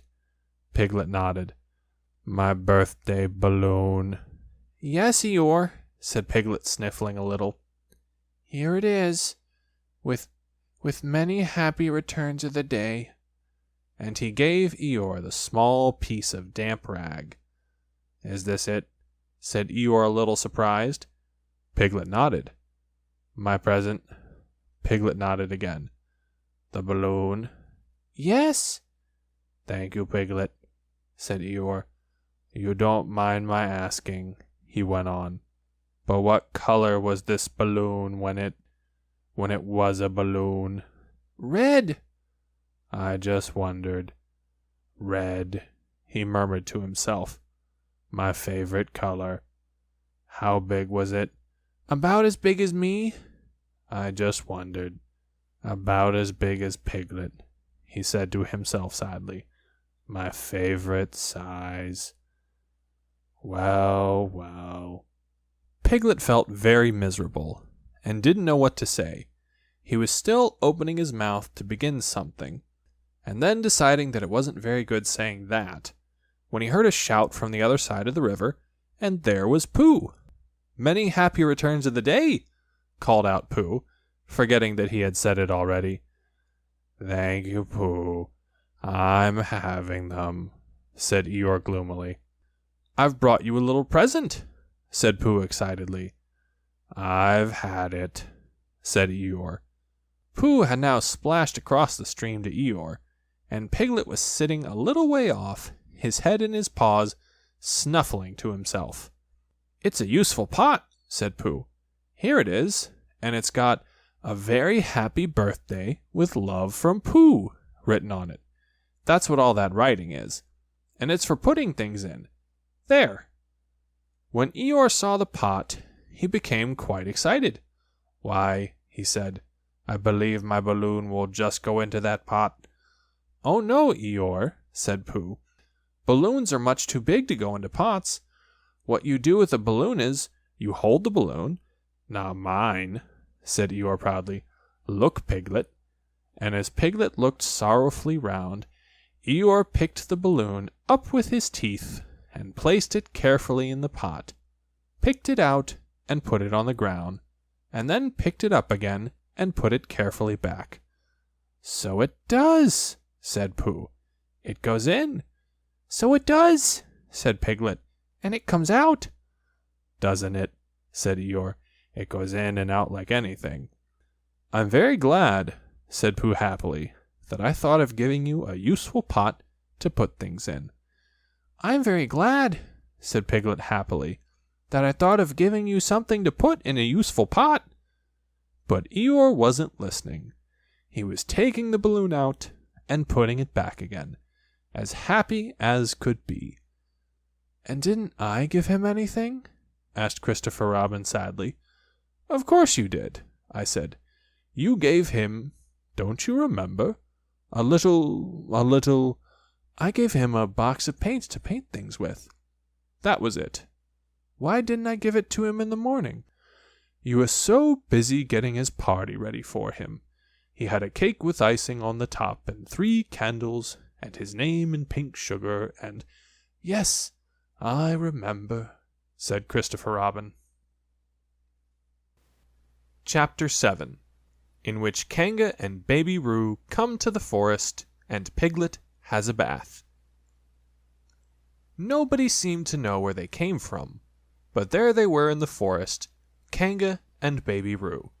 When Pooh asked Christopher Robin, how did they come here, Christopher Robin said, "In the usual way, if you know what I mean, Pooh." And Pooh, who didn't, said, "Oh!" Then he nodded his head twice, and said, "In the usual way. Ah!" Then he went to call upon his friend Piglet to see what he thought about it. And at Piglet's house he found Rabbit. So they all talked about it together. "What I don't like about it is this," said Rabbit. "Here we are, you, Pooh, and you, Piglet, and me, and suddenly—" "And Eeyore," said Pooh. "And Eeyore, and then suddenly—" "And Owl," said Pooh. "And Owl, and then all of a sudden—" "Oh, and Eeyore," said Pooh. "I was forgetting him." "Here we are," said Rabbit very slowly and carefully. "All of us. And then, suddenly we wake up one morning, and what do we find? We find a strange animal among us. An animal of whom we have never even heard before. An animal who carries her family about with her in her pocket.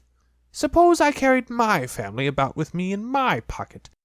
How many pockets should I want?" "16, said Piglet. "17, isn't it?" said Rabbit. "And one more for a handkerchief. That's 18. 18 pockets in one suit. I haven't time." There was a long and thoughtful silence. And then Pooh, who had been frowning very hard for some minutes, said, "I make it 15. "What?" said Rabbit. 15. 15 what? "Your family. What about them?" Pooh rubbed his nose, and said that he thought Rabbit had been talking about his family. "Did I?" said Rabbit carelessly. "Yes, you said—" "Never mind, Pooh," said Piglet impatiently. "The question is, what are we to do about Kanga?" "Oh, I see," said Pooh. "The best way," said Rabbit, "would be this. The best way would be to steal Baby Roo and hide him. And then when Kanga says, 'Where's Baby Roo?' we say, 'Aha!'" "Aha!" said Pooh, practicing. "Ah-ha! Ah-ha! Of course," he went on, "we could say, 'Aha!' even if we hadn't stolen Baby Roo." "Pooh," said Rabbit kindly, "you haven't any brain." "I know," said Pooh humbly. "We say 'Aha!' so that Kanga knows that we know where Baby Roo is. 'Aha!' means, 'We'll tell you where Baby Roo is if you promise to go away from the forest and never come back. Now don't talk while I think." Pooh went into a corner and tried saying, "Aha!" in that sort of voice. Sometimes it seemed to him that it did mean what Rabbit said, and sometimes it seemed to him that it didn't. "I suppose it's just practice," he thought. "I wonder if Kanga will have to practice too, so as to understand it." "There's just one thing," said Piglet, fidgeting a bit. "I was talking to Christopher Robin, and he said that a kanga was generally regarded as one of the fiercer animals. I am not frightened of fierce animals in the ordinary way, but it is well known that if one of the fiercer animals is deprived of its young, it becomes as fierce as two of the fiercer animals, in which case, aha, is perhaps a foolish thing to say." "Piglet," said Rabbit, taking out a pencil and licking the end of it, "you haven't any pluck." "It is hard to be brave," said Piglet, sniffling slightly, "when you're a very small animal." Rabbit, who had begun to write very busily, looked up and said, "It is because you are a very small animal that you will be useful in the adventure before us." Piglet was so excited at the idea of being useful that he forgot to be frightened any more, and when Rabbit went on to say that kangas were only fierce during the winter months, being at other times of an affectionate disposition, he could hardly sit still. He was so eager to begin being useful at once. "What about me?" said Pooh sadly. "I suppose I shan't be useful?" "Never mind, Pooh," said Piglet comfortingly. "Another time, perhaps." "Without Pooh," said Rabbit solemnly as he sharpened his pencil, "the adventure would be impossible."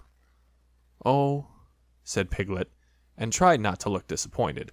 But Pooh went into a corner of the room and said proudly to himself, "Impossible without me. That sort of bear." "Now listen, all of you," said Rabbit, when he had finished writing, and Pooh and Piglet sat listening very eagerly with their mouths open. This was what Rabbit read out. Plan to capture Baby Roo. 1. General remarks. Kanga runs faster than any of us, even me. 2. More general remarks. Kanga never takes her eye off Baby Roo, except when he's safely buttoned up in her pocket. 3. Therefore, if we are to capture Baby Roo, we must get a long start, because Kanga runs faster than any of us, even me. See 1. 4. A thought. If Roo had jumped out of Kanga's pocket and Piglet had jumped in, Kanga wouldn't know the difference, because Piglet is a very small animal. 5. Like Roo. 6. But Kanga would have to be looking the other way first, so as to not see Piglet jumping in. 7. See 2. 8. Another thought. But if Pooh was talking to her excitedly, she might look the other way for a moment. 9. And then I could run away with Roo. 10. Quickly. 11. And Kanga wouldn't discover the difference until afterwards. Well, Rabbit read this out proudly, and for a little while after he had read it, nobody said anything. And then Piglet, who had been opening and shutting his mouth without making any noise, managed to say very huskily, "And afterwards?" "How do you mean?" "When Kanga does discover the difference." "Then we all say, 'Aha!'" "All three of us?" "Yes." "Oh, why? What's the trouble, Piglet?" "Nothing," said Piglet. "As long as we all three say it." "As long as we all three say it," said Piglet. "I don't mind," he said. "But I shouldn't care to say, 'Aha!' by myself. It wouldn't sound nearly so well. By the way," he said, "you are quite sure about what you said about the winter months?" "The winter months?" "Yes, the only being fierce in the winter months." "Oh, yes, that's all right. Well, Pooh, you see what you have to do?" "No," said Pooh Bear. "Not yet," he said. "What do I do?" "Well, you just have to talk very hard to Kanga, so as she doesn't notice anything." "Oh, what about?" "Anything you like." "You mean like telling her a little bit of poetry or something?" "That's it," said Rabbit. "Splendid. Now come along." So they all went out to look for Kanga. Kanga and Roo were spending a quiet afternoon in a sandy part of the forest. Baby Roo was practicing very small jumps in the sand, and falling down mouse holes, and climbing out of them. And Kanga was fidgeting about and saying, "Just one more jump, dear, and then we must go home." And at that moment, who should come stumping up the hill but Pooh. "Good afternoon, Kanga." Good afternoon, Pooh. Look at me jumping, squeaked Roo, and fell into another mouse hole. Hello, Roo, my little fellow. We were just going home, said Kanga. Good afternoon, Rabbit. Good afternoon, Piglet. Rabbit and Piglet, who had now come up from the other side of the hills, said, Good afternoon, and Hello, Roo. And Roo asked them to look at him jumping, so they stayed and looked. And Kanga looked too. Oh, Kanga, said Pooh, after Rabbit had winked at him twice, I don't know if you are interested in poetry at all. Hardly at all, said Kanga. Oh, said Pooh. Roo, dear, just one more jump, and then we must go home. There was a short silence while Roo fell down another mouse hole. Go on, said Rabbit in a loud whisper behind his paw. Talking of poetry, said Pooh, I made up a little piece as I was coming along. It went like this. Now let me see. Fancy, said Kanga. Now, Roo, dear, you'll like this piece of poetry, said Rabbit. You'll love it, said Piglet. You must listen very carefully, said Rabbit, so as not to miss any of it, said Piglet. Oh, yes, said Kanga, but she still looked at Baby Roo. How did it go, Pooh? Said Rabbit. Pooh gave a little cough and began. Lines written by a bear of little brain. On Monday when the sun is hot, I wonder to myself a lot, now is it true or is it not, that what is which and which is what? On Tuesday when it hails and snows, the feeling on me grows and grows, that hardly anybody knows if those are these or these are those. On Wednesday when the sky is blue, and I have nothing else to do, I sometimes wonder if it's true, that who is what and what is who. On Thursday when it starts to freeze, and hoarfrost twinkles on the trees, how very readily one sees that these are those, but whose are these? On Friday, yes, it is, isn't it? Said Kanga, not wanting to hear what happened on Friday. Just one more jump, Roo dear, and then we really must be going. Rabbit gave Pooh a hurrying up sort of nudge. Talking of poetry, said Pooh quickly, have you ever noticed that tree right over there? Where? Said Kanga. Now, Roo. Right over there, said Pooh, pointing behind Kanga's back. No, said Kanga. Now jump in, Roo dear, and we'll go home. You ought to look at that tree right over there, said Rabbit. Shall I lift you in, Roo? And he picked up Roo in his paws. I can see a bird in it from here, said Pooh. Or is it a fish? You ought to see that bird from here, said Rabbit, unless it's a fish. It isn't a fish, it's a bird, said Piglet. So it is, said Rabbit. Is it a starling or a blackbird? Said Pooh. That's the whole question, said Rabbit. Is it a blackbird or a starling? And then at last Kanga did turn her head to look, and the moment that her head was turned, Rabbit said in a loud voice, In you go, Roo! And in jumped Piglet into Kanga's pocket. And off scampered Rabbit, with Roo in his paws, as fast as he could. Why, where's Rabbit? Said Kanga, turning round again. Are you all right, Roo dear? Piglet made a squeaky Roo noise from the bottom of Kanga's pocket. Rabbit had to go away, said Pooh. I think he thought of something he had to go and see about suddenly. And Piglet? I think Piglet thought of something at the same time, suddenly. Well, we must be getting home, said Kanga. Goodbye, Pooh. And in 3 large jumps she was gone. Pooh looked after her as she went. I wish I could jump like that, he thought. Some can and some can't. That's how it is. But there were moments when Piglet wished that Kanga couldn't. Often when he had a long walk home through the forest, he had wished that he were a bird. But now he thought jerkily to himself at the bottom of Kanga's pocket, If this is flying, I shall never really take to it. And as he went up in the air, he said, Ooh! And as he came down, he said, Ow!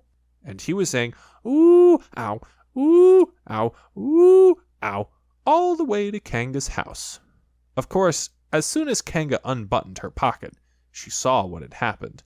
Just for a moment, she thought she was frightened, and then she knew she wasn't, for she felt quite sure that Christopher Robin would never let any harm happen to Roo.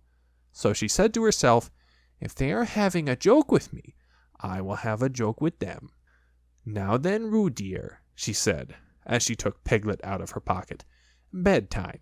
Aha, said Piglet, as well as he could after his terrifying journey. But it wasn't a very good aha, and Kanga didn't seem to understand what it meant. Bath first, said Kanga in a cheerful voice. Aha, said Piglet again, looking round anxiously for the others. But the others weren't there. Rabbit was playing with Baby Roo in his own house, and feeling more fond of him every minute.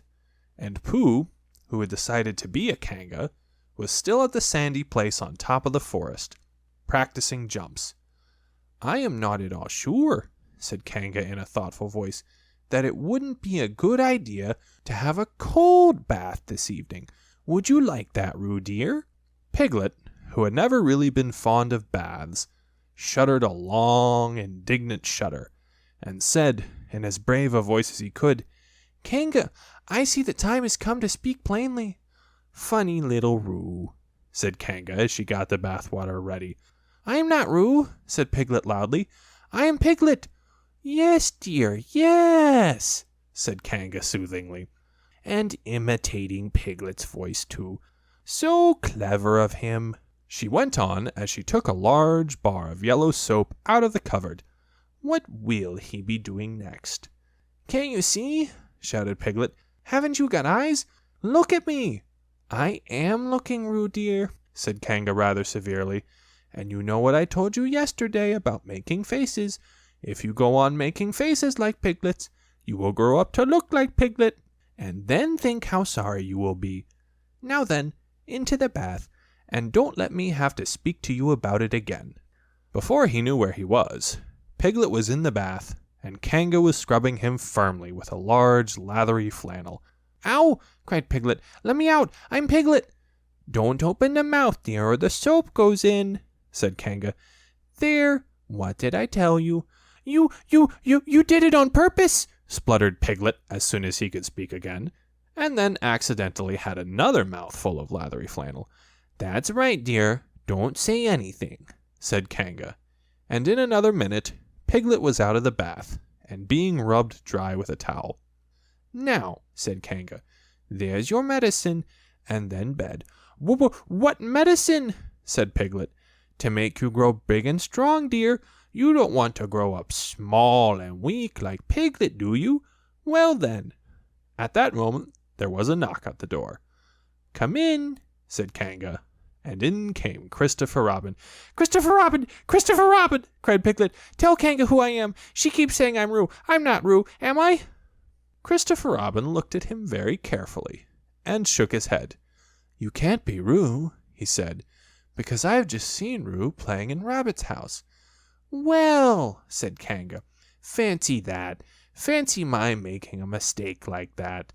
There you are, said Piglet. I told you so. I'm Piglet. Christopher Robin shook his head again. Oh, you're not Piglet, he said. I know Piglet well, and he's quite a different color.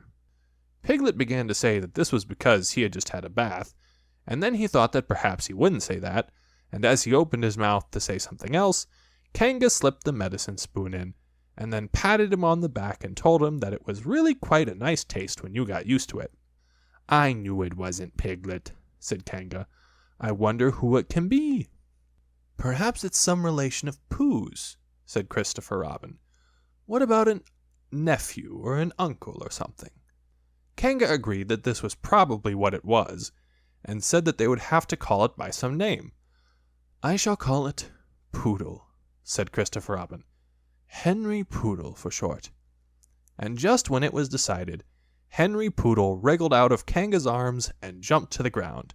To his great joy, Christopher Robin had left the door open. Never had Henry Poodle Piglet run so fast as he ran then, and he didn't stop running until he had got quite close to his house. But when he was 100 yards away, he stopped running and rolled the rest of the way home, so as to get his own nice, comfortable color again. So Kanga and Roo stayed in the forest, and every Tuesday, Roo spent the day with his great friend Rabbit, and every Tuesday, Kanga spent the day with her great friend Pooh, teaching him to jump, and every Tuesday Piglet spent the day with his great friend Christopher Robin. So they were all happy again. Chapter 8, in which Christopher Robin leads an expedition to the North Pole. One fine day, Pooh had stumped up to the top of the forest to see if his friend Christopher Robin was interested in bears at all. At breakfast that morning, a simple meal of marmalade spread lightly over a honeycomb or two, he had suddenly thought of a new song. It began like this: "Sing ho for the life of a bear." When he had got as far as this, he stretched his head and thought to himself, "That's a very good start for a song, but what about the second line?" He tried singing ho 2 or 3 times, but it didn't seem to help. Perhaps it would be better, he thought, if I sang hi for the life of a bear. So he sang it, but it wasn't. "Very well then," he said, "I shall sing that first line twice, and perhaps if I sing it very quickly, I shall find myself singing the third and fourth lines before I have time to think of them, and that will be a good song. Now then, sing ho for the life of a bear. Sing ho for the life of a bear. I don't much mind if it rains or snows, 'cause I've got a lot of honey on my nice new nose. I don't much care if it snows or thaws, 'cause I've got a lot of honey on my nice clean paws. Sing ho for a bear, sing ho for a Pooh, and I'll have a little something in an hour or two." He was so pleased with this song that he sang it all the way to the top of the forest. And if I go on singing it much longer, he thought, it will be time for the little something, and then the last line won't be true. So he turned it into a hum instead. Christopher Robin was sitting outside his door, putting on his big boots.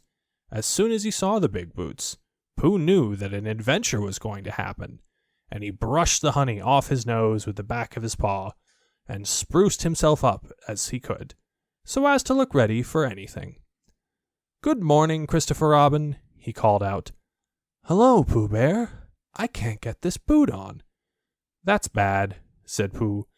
"Do you think you could very kindly lean against me, 'cause I keep pulling so hard that I fall over backwards?" Pooh sat down, dug his feet into the ground, and pushed hard against Christopher Robin's back, and Christopher Robin pushed hard against his, and pulled at his boot, until he had got it on. "And that's that," said Pooh. "What do we do next?"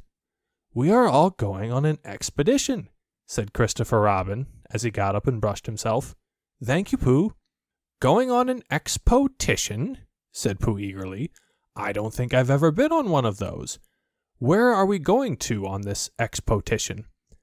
"Expedition, silly old bear. It's got an X in it." "Oh," said Pooh. "I know." But he didn't really. "We're going to discover the North Pole." "Oh," said Pooh again. "What is the North Pole?" he asked. "It's just a thing you discover," said Christopher Robin carelessly, not being quite sure himself. "Oh, I see," said Pooh. "Are bears any good at discovering it?" "Of course they are, and Rabbit and Kanga and all of you. It's an expedition. That's what an expedition means. A long line of everybody. You'd better tell the others to get ready, while I see if my gun's all right. And we must all bring provisions." "Bring what?" "Things to eat." "Oh," said Pooh happily. "I thought you said provisions. I'll go and tell them." And he stumped off. The first person he met was Rabbit. "Hello, Rabbit," he said. "Is that you?" "Let's pretend it isn't," said Rabbit, "and see what happens. I've got a message for you." "I'll give it to him." "We're all going on an expedition with Christopher Robin." "What is it when we're on it?" "A sort of boat, I think," said Pooh. "Oh, that sort." "Yes, and we're going to discover a pole or something. Or was it a mole? Anyhow, we're going to discover it." "We are we?" said Rabbit. "Yes, and we've got to bring things to eat with us, in case we want to eat them. Now I'm going down to Piglet's. Tell Kanga, will you?" He left Rabbit and hurried down to Piglet's house. The piglet was sitting on the ground at the door of his house, blowing happily at a dandelion, and wondering whether it would be this year, next year, sometime, or never. He had just discovered that it would be never, and was trying to remember what it was, and hoping it wasn't anything nice, when Pooh came up. "Oh, Piglet," said Pooh excitedly, "we're going on an expedition, all of us, with things to eat, to discover something." "To discover what?" said Piglet anxiously. "Oh, just something." "Nothing fierce?" Christopher Robin didn't say anything about fierce. He just said it had an X. "It isn't their necks I mind," said Piglet earnestly. "It's their teeth.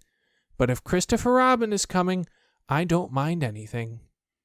In a little while they were all ready at the top of the forest, and the expedition started. First came Christopher Robin and Rabbit, then Piglet and Pooh, then Kanga with Roo in her pocket, and Owl, then Eeyore, and at the end, in a long line, all Rabbit's friends and relations. "I didn't ask them," explained Rabbit carelessly. "They just came. They always do. They can march at the end, after Eeyore." "What I say," said Eeyore, "is that it's unsettling.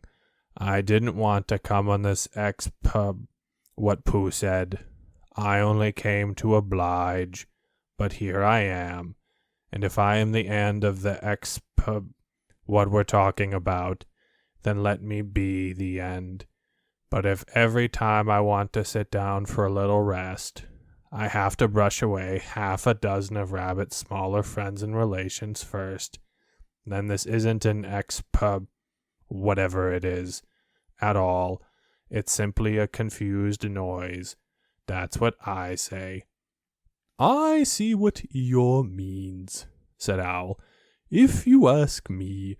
"I'm not asking anybody," said Eeyore. "I'm just telling everybody. We can look for the North Pole, or we can play Here We Go Gathering Nuts in May with the end part of an ant's nest. It's all the same to me." There was a shout from the top of the line. "Come on!" called Christopher Robin. "Come on!" called Pooh and Piglet. "Come on!" called Owl. "We are starting," said Rabbit. "I must go." And he hurried off to the front of the expedition with Christopher Robin. "All right," said Eeyore. "We're going. Only don't blame me." So off they all went to discover the North Pole. And as they walked, they chattered to each other of this and that, all except Pooh, who was making up a song. "This is the first verse," he said to Piglet, when he was ready with it. "First verse of what?" "My song." "What song?" "This one." "Which one?" "Well, if you listen, Piglet, you'll hear it." "How do you know I'm not listening?" Pooh couldn't answer that one, so he began to sing. "They all went off to discover the pole, Owl and Piglet and Rabbit and all. It's a thing you discover, as I've been told, by Owl and Piglet and Rabbit and all. Eeyore, Christopher, Robin, and Pooh, and Rabbit's relations all went too, and where the pole was none of them knew. Sing hey for Owl and Rabbit and all." "Hush," said Christopher Robin, turning round to Pooh. "We're just coming to a dangerous place." "Hush," said Pooh, turning round quickly to Piglet. "Hush," said Piglet to Kanga. "Hush," said Kanga to Owl, while Roo said, "Hush," several times to himself, very quietly. "Hush," said Owl to Eeyore. "Hush," said Eeyore in a terrible voice to all Rabbit's friends and relations. And "hush," they said hastily to each other, all down the line, until it got to the last one of all. And the last and smallest friend and relation was so upset to find that the whole expedition was saying hush to him, that he buried himself head downwards in a crack in the ground, and stayed there for 2 days until the danger was over, and then went home in a great hurry, and lived quietly with his aunt ever afterwards. His name was Alexander Beetle. They had come to a stream which twisted and tumbled between high rocky banks, and Christopher Robin saw at once how dangerous it was. "It's just the place," he explained, "for an ambush." "What sort of bush?" whispered Pooh to Piglet. "A gorse bush?" "My dear Pooh," said Owl in his superior way, Don't you know what an ambush is? Owl, said Piglet, looking round at him severely, Pooh's whisper was a perfectly private whisper, and there was no need. An ambush, said Owl, is a sort of surprise. So is a gorse bush, sometimes, said Pooh. An ambush, as I was about to explain to Pooh, said Piglet, is a sort of surprise. If people jump out at you suddenly, that's an ambush, said Owl. It's an ambush, Pooh, when people jump at you suddenly, explained Piglet. Pooh, who now knew what an ambush was, said that a gorse bush had sprung at him suddenly one day when he fell off a tree, and he had taken 6 days to get all the prickles out of himself. We're not talking about gorse bushes, said Owl a little crossly. I am, said Pooh. They were climbing very cautiously up the stream now, going from rock to rock, and after they had gone a little way, they came to a place where the banks widened out at each side, so that on each side of the water there was a level strip of grass, on which they could sit down and rest. As soon as he saw this, Christopher Robin called out, "Halt!" and they all sat down and rested. "I think," said Christopher Robin, "that we ought to eat all our provisions now, so that we shan't have so much to carry." "Eat all our what?" said Pooh. "All that we've brought," said Piglet, getting to work. "That's a good idea," said Pooh, and he got to work too. "Have you all got something?" asked Christopher Robin with his mouth full.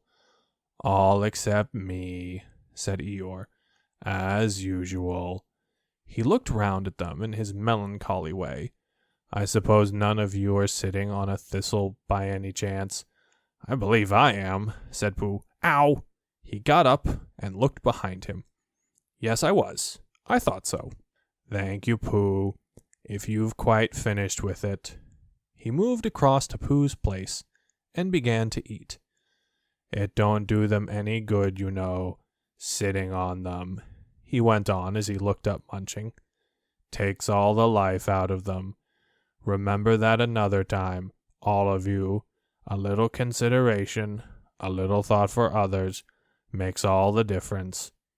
As soon as he had finished his lunch, Christopher Robin whispered to Rabbit, and Rabbit said, "Yes, yes, of course," and they walked a little way up the stream together. "I didn't want the others to hear," said Christopher Robin. "Quite so," said Rabbit, looking important. I wondered, it's only, Rabbit, I suppose you don't know, what does the North Pole look like?" "Well," said Rabbit, stroking his whiskers, "now you're asking me. I did know once, only I've sort of forgotten," said Christopher Robin carelessly. "It's a funny thing," said Rabbit, "but I've sort of forgotten too, although I did know once. I suppose it's just a pole stuck in the ground?" "Sure to be a pole," said Rabbit, "because of calling a pole. And if it's a pole, well, I should think it would be sticking in the ground, shouldn't you? Because there'd be nowhere else to stick it." "Yes, that's what I thought." "The only thing," said Rabbit, "is where is it sticking?" "That's what we're looking for," said Christopher Robin. They went back to the others. Piglet was lying on his back, sleeping peacefully.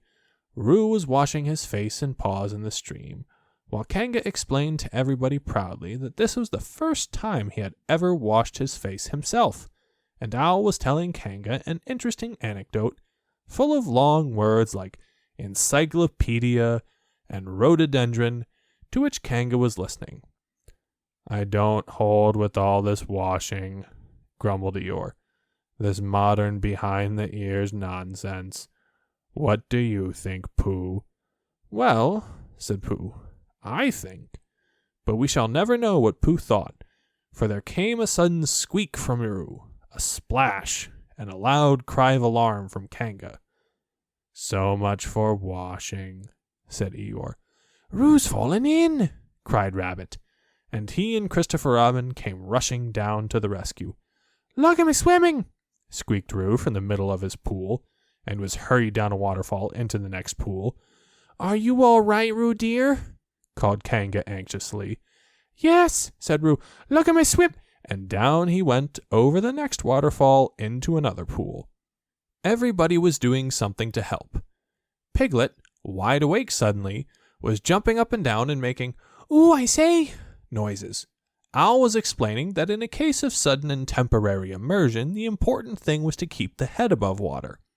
Kanga was jumping along the bank, saying, "Are you sure you're all right, Roo dear?"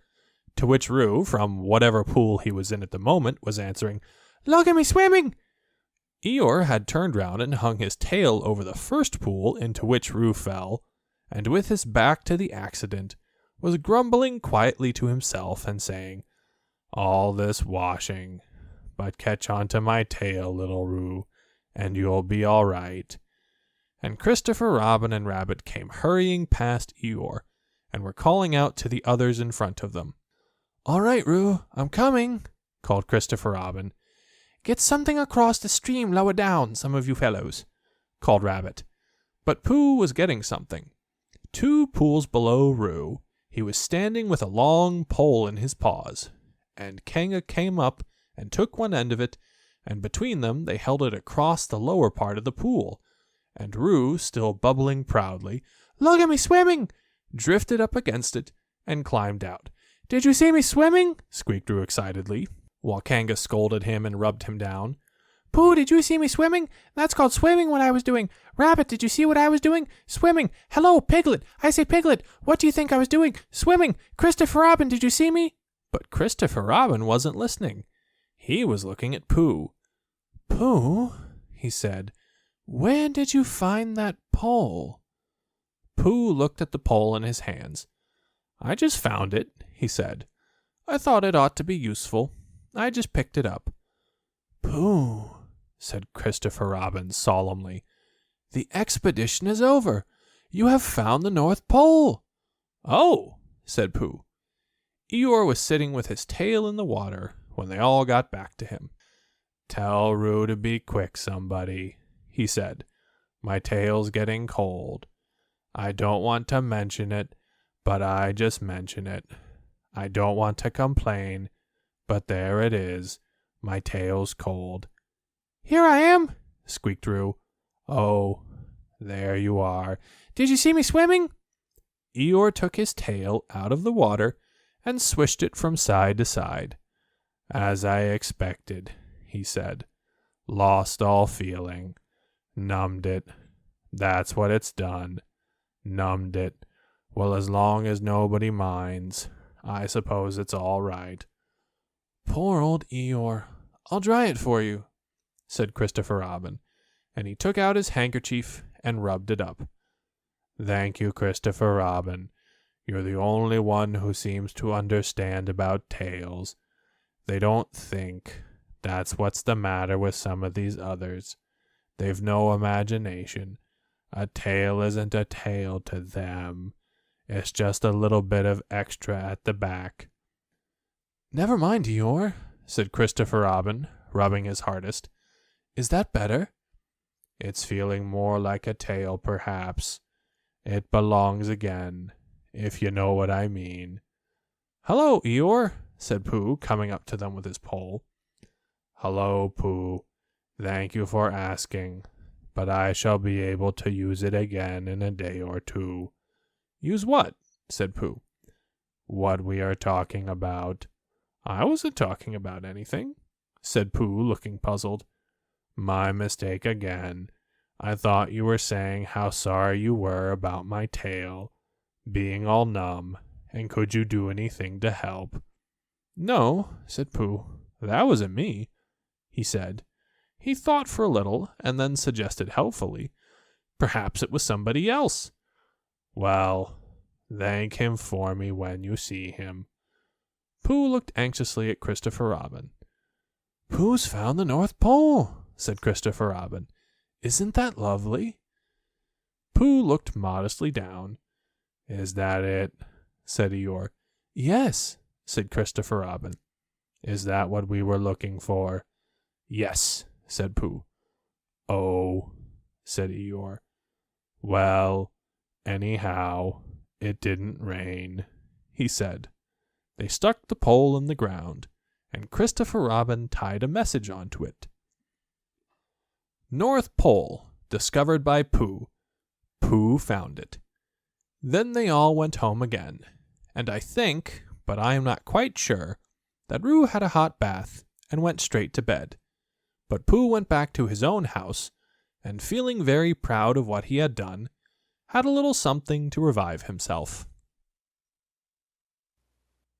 Chapter 9, in which Piglet is entirely surrounded by water. It rained, and it rained, and it rained.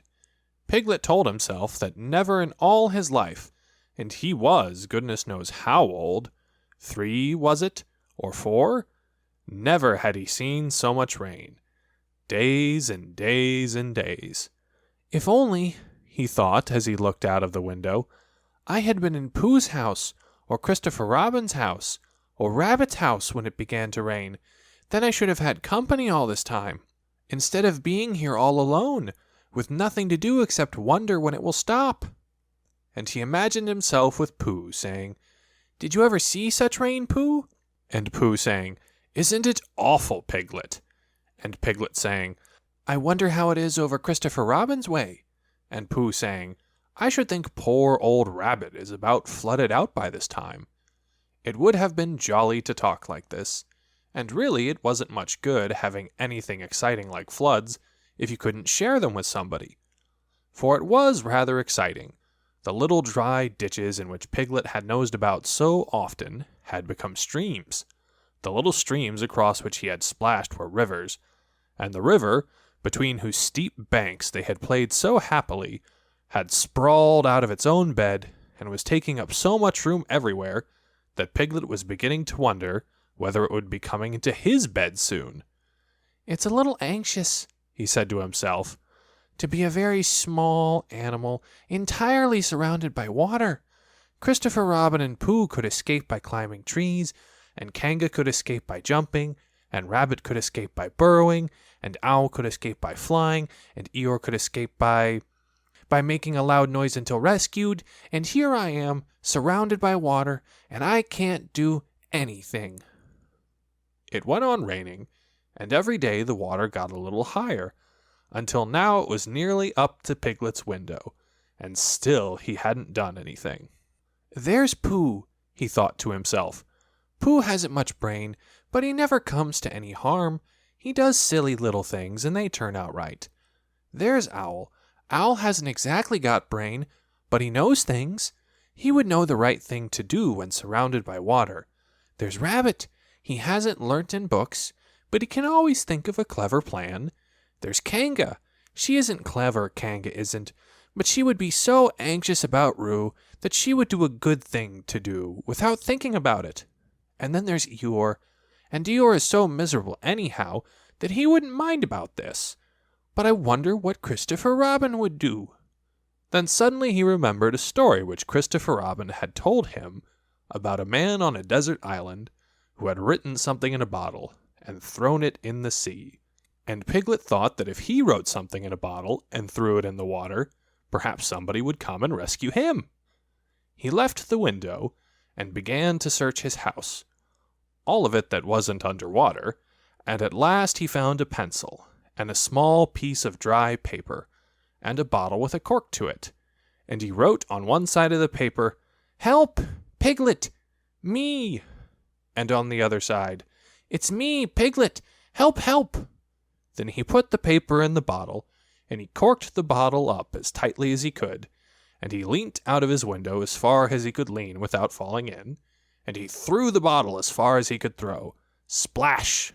And in a little while it bobbed up again on the water, and he watched it floating slowly away in the distance, until his eyes ached with looking. And sometimes he thought it was the bottle, and sometimes he thought it was just a ripple on the water, which he was following. And then suddenly he knew that he would never see it again, and that he had done all that he could do to save himself. So now, he thought, somebody else will have to do something, and I hope they will do it soon, because if they don't, I shall have to swim, which I can't, so I hope they do it soon. And then he gave a very long sigh and said, I wish Pooh were here. It's so much more friendly with two." When the rain began, Pooh was asleep. It rained, and it rained, and it rained, and he slept, and he slept, and he slept. He had had a tiring day. You remember how he discovered the North Pole? Well, he was so proud of this that he asked Christopher Robin if there were any other poles, such as a bear of little brain might discover. "There's a South Pole," said Christopher Robin, "and I expect there's an East Pole and a West Pole, though people don't like talking about them." Pooh was very excited when he heard this, and suggested that they should have an expedition to discover the East Pole. But Christopher Robin had thought of something else to do with Kanga, so Pooh went out to discover the East Pole by himself. Whether he discovered it or not, I forget, but he was so tired when he got home that, in the very middle of his supper, after he had been eating for a little more than half an hour, he fell fast asleep in his chair, and slept, and slept, and slept. Then suddenly he was dreaming. He was at the East Pole, and it was a very cold pole, with the coldest sort of snow, and ice all over it. He had found a beehive to sleep in, but there wasn't room for his legs, so he had left them outside, and wild woozles, such as inhabit the East Pole, came and nibbled all the fur off his legs to make nests for their young, and the more they nibbled, the colder his legs got, until suddenly he woke up with an ow, and there he was, sitting in his chair with his feet in the water, and water all round him. He splashed to his door and looked out. "This is serious," said Pooh. "I must have an escape." So he took his largest pod of honey and escaped with it to a broad branch of his tree, well above the water, and then he climbed down again and escaped with another pot, and when the whole escape was finished, there was Pooh sitting on his branch, dangling his legs, and there beside him were 10 pots of honey. 2 days later, there was Pooh sitting on his branch, dangling his legs, and there, beside him, were 4 pots of honey. 3 days later, there was Pooh, sitting on his branch, dangling his legs, and there beside him was 1 pot of honey. 4 days later, there was Pooh, and it was on the morning of the 4th day that Piglet's bottle came floating past him, and with one loud cry of "Honey!" Pooh plunged into the water, seized the bottle, and struggled back to his tree again. "Bother," said Pooh as he opened it. "All that wet for nothing. What's that bit of paper doing?" He took it out and looked at it. "It's a missadge," he said to himself. "That's what it is, and that letter is a P, and so is that, and so is that, and P means Pooh. So it's a very important missadge to me, and I can't read it. I must find Christopher Robin, or Owl, or Piglet, one of those clever readers who can read things, and they will tell me what this missadge means, only I can't swim.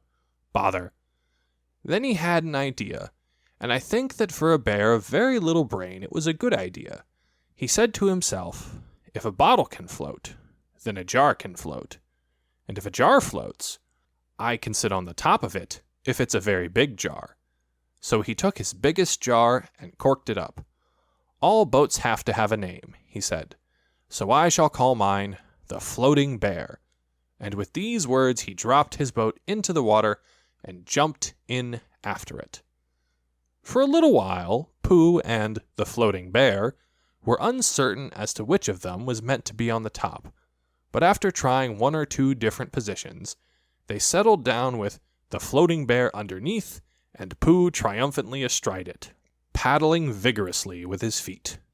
Christopher Robin lived at the very top of the forest. It rained, and it rained, and it rained, but the water couldn't come up to his house. It was rather jolly to look down into the valleys and see the water all round him, but it rained so hard that he stayed indoors most of the time and thought about things. Every morning he went out with his umbrella and put a stick in the place where the water came up to, and every next morning he went out and couldn't see his stick any more, so he put another stick in the place where the water came up to, and then he walked home again, and each morning he had a shorter way to walk than he had had the morning before. On the morning of the 5th day, he saw the water all round him, and knew that for the first time in his life he was on a real island, which was very exciting. It was on this morning that Owl came flying over the water to say, "How do you do?" to his friend Christopher Robin. "I say, Owl," said Christopher Robin, "isn't this fun?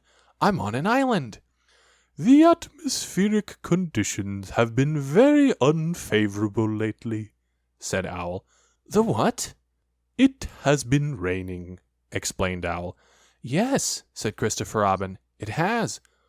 "The flood level has reached an unprecedented height." "The who?" "There's a lot of water about," explained Owl.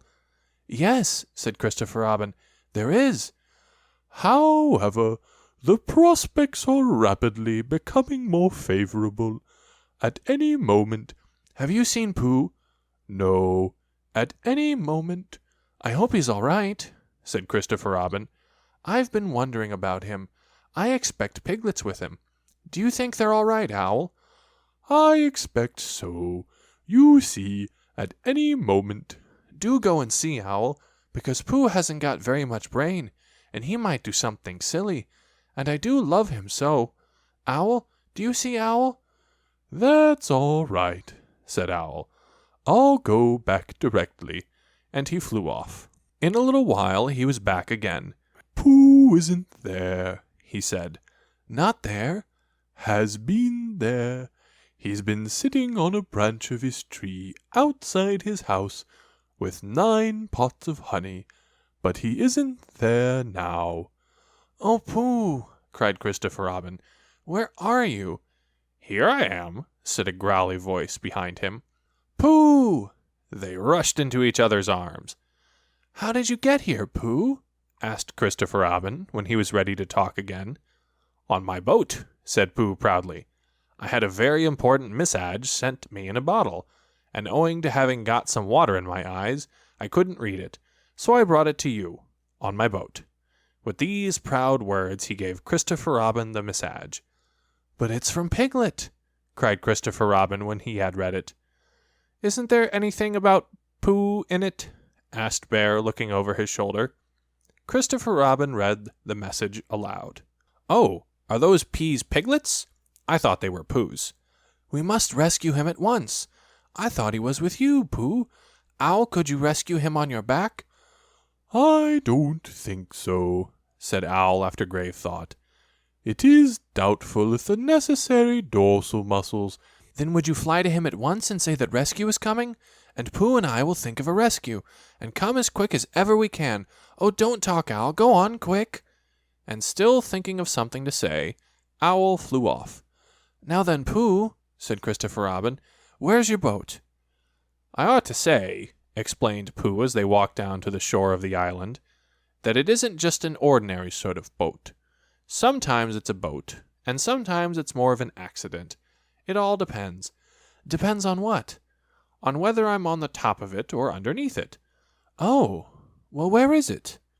"There," said Pooh, pointing proudly to the floating bear.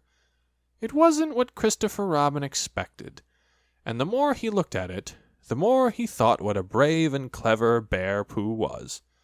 And the more Christopher Robin thought this, the more Pooh looked modestly down his nose and tried to pretend he wasn't. "But it's too small for 2 of us," said Christopher Robin sadly. 3 of us with Piglet." "That makes it smaller still. Oh, Pooh Bear, what shall we do?" And then this bear, Pooh Bear, Winnie-the-Pooh, FOP, friend of piglets, RC, rabbit's companions, PD, pole discoverer, ECNTF, Eeyore's comforter and tail finder, in fact, Pooh himself, said something so clever that Christopher Robin could only look at him with open mouth and eyes staring, wondering if this was really the bear of very little brain, whom he had known and loved so long. "We might go in your umbrella," said Pooh. "We might go in your umbrella," said Pooh. "We might go in your umbrella," said Pooh. For suddenly Christopher Robin saw that they might. He opened his umbrella and put it point downwards in the water. It floated, but wobbled. Pooh got in. He was just beginning to say that it was all right now, when he found that it wasn't. So after a short drink, which he didn't really want, he waded back to Christopher Robin. Then they both got in together, and it wobbled no longer. "I shall call this boat the Brain of Pooh," said Christopher Robin, and the Brain of Pooh set sail forthwith in a southwesterly direction, revolving gracefully.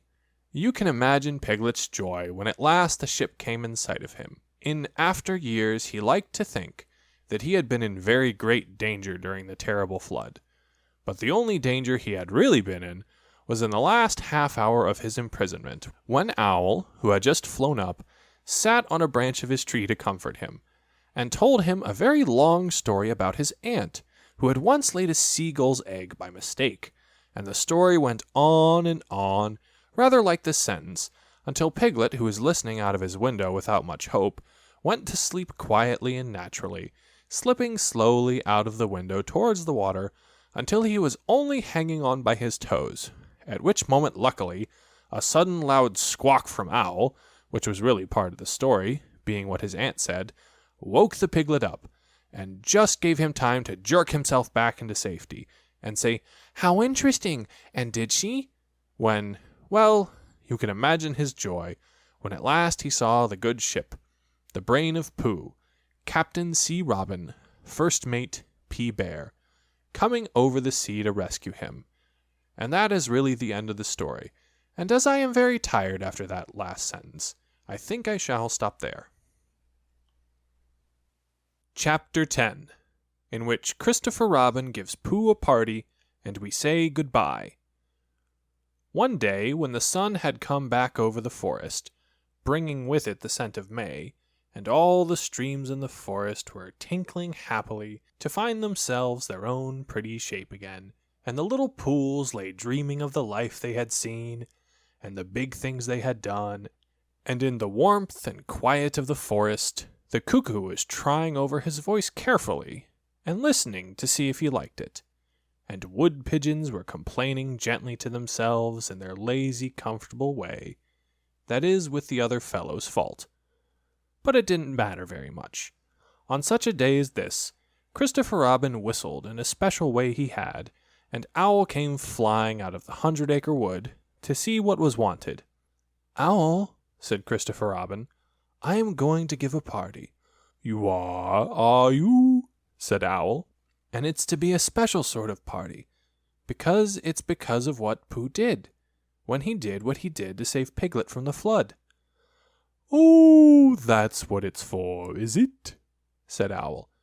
"Yes, so will you tell Pooh as quickly as you can, and all the others, because it will be tomorrow." "Oh, it will it?" said Owl, still being as helpful as possible. "So will you go and tell them, Owl?"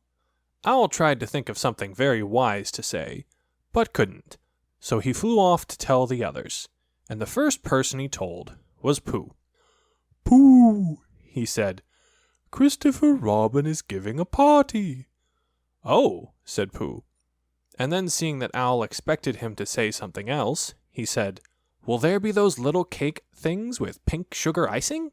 Owl felt that it was rather beneath him to talk about little cake things with pink sugar icing, so he told Pooh exactly what Christopher Robin had said, and flew off to Eeyore. "A party for me?" thought Pooh to himself. "How grand!" And he began to wonder if all the other animals would know that it was a special Pooh party, and if Christopher Robin had told them about the floating bear, and the Brain of Pooh, and all the wonderful ships he had invented and sailed on, and he began to think how awful it would be if everybody had forgotten about it, and nobody quite knew what the party was for, and the more he thought like this, the more the party got muddled in his mind, like a dream when nothing goes right, and the dream began to sing itself over in his head, until it became a sort of song. It was an anxious Pooh song. "3 cheers for Pooh!" "For who?" "For Pooh!" "Why, what did he do?" "I thought you knew." "He saved his friend from a wedding." 3 cheers for Bear." "For where?" "For Bear." "He couldn't swim, but he rescued him." "He rescued who?" Oh, listen, do. I am talking of Pooh. Of who? Of Pooh. I'm sorry, I keep forgetting. Well, Pooh was a bear of enormous brain. Just say it again. Of enormous brain. Of enormous what? Well, he ate a lot. And I don't know if he could swim or not, but he managed to float on a sort of boat. On a sort of what? Well, a sort of pot. So now let's give him 3 hearty cheers. So now let's give him 3 hearty witches, and hope he'll be with us for years and years, and grow in health and wisdom and riches. 3 cheers for Pooh. For who? For Pooh. 3 cheers for Bear. For where? For Bear. 3 cheers for the wonderful Winnie-the-Pooh. Just somebody tell me, what did he do? While this was going on inside him, Owl was talking to Eeyore. Eeyore, said Owl, Christopher Robin is giving a party. Very interesting, said Eeyore. I suppose they will be sending me down the odd bits which get trodden on.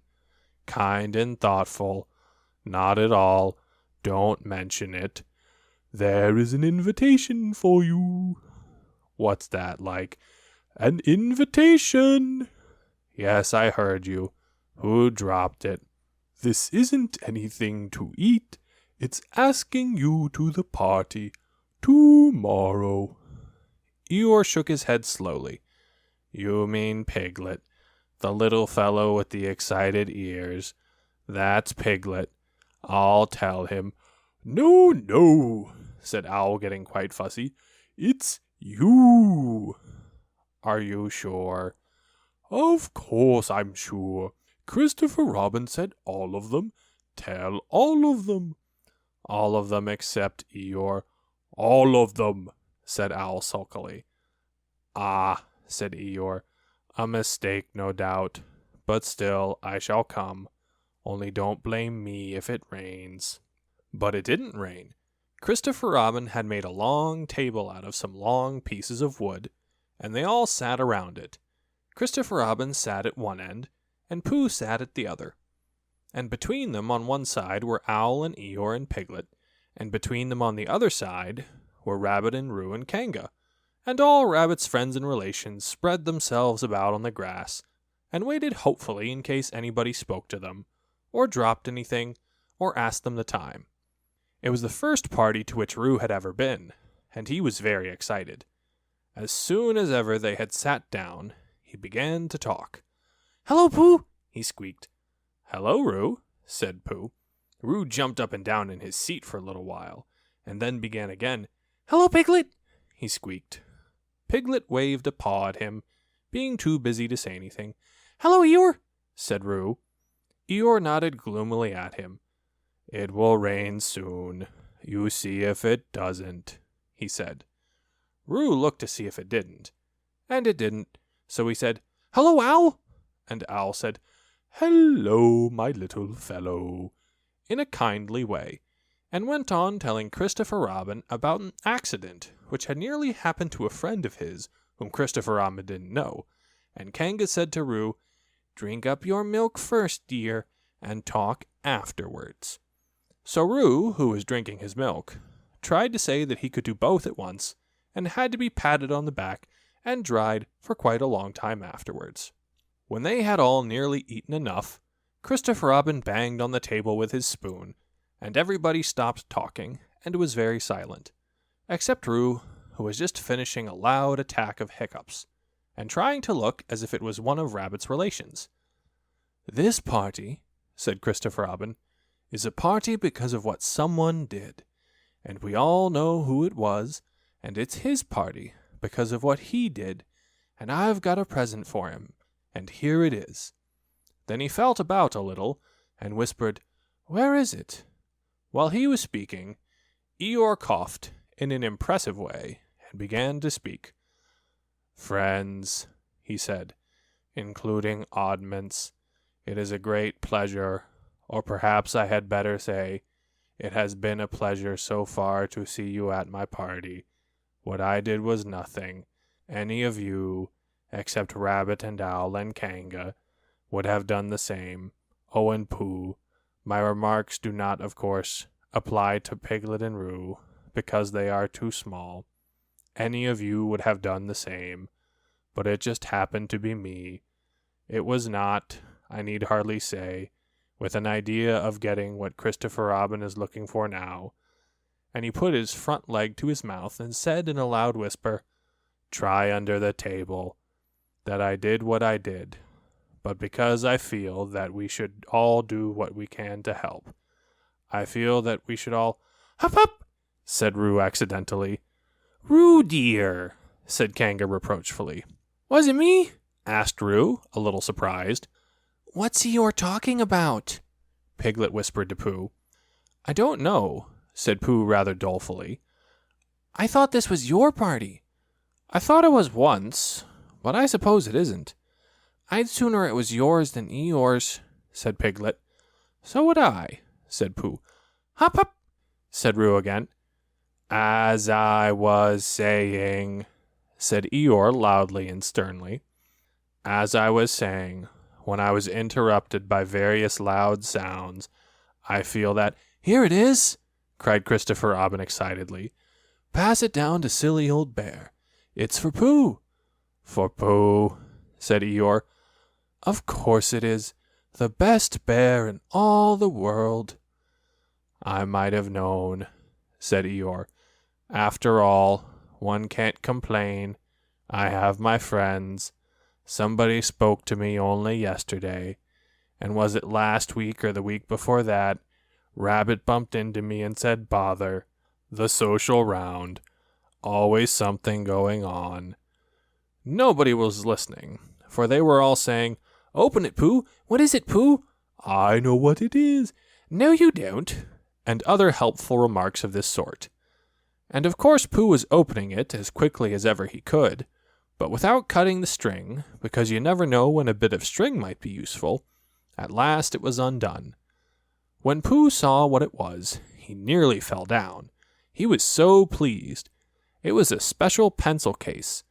There were pencils in it marked B for bear, and pencils marked HB for helping bear, and pencils marked BB for brave bear. There was a knife for sharpening the pencils, and India rubber for rubbing out anything which you had spelled wrong, and a ruler for ruling lines for the words to walk on, and inches marked on the ruler, in case you wanted to know how many inches anything was, and blue pencils and red pencils and green pencils, for saying things in blue and red and green, and all those lovely things were in little pockets of their own, in a special case that shut with a click when you clicked it, and they were all for Pooh. "Oh," said Pooh. "Oh, Pooh," said everybody else except Eeyore. "Thank you," growled Pooh.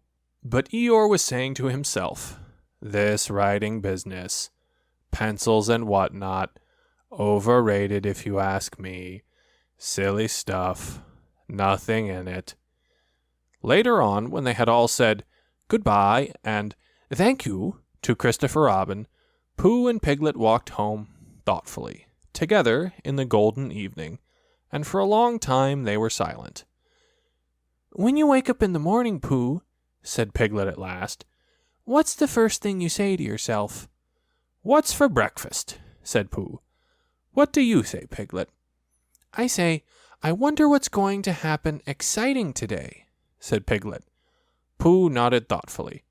"It's the same thing," he said. "And what did happen?"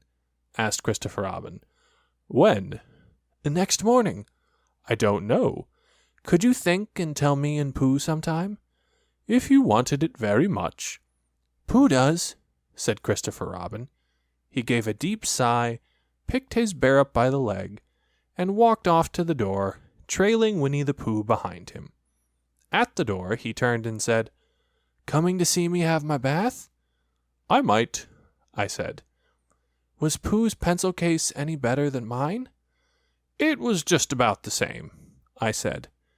He nodded and went out, and in a moment I heard Winnie-the-Pooh, bump, bump, bump, going up the stairs behind him.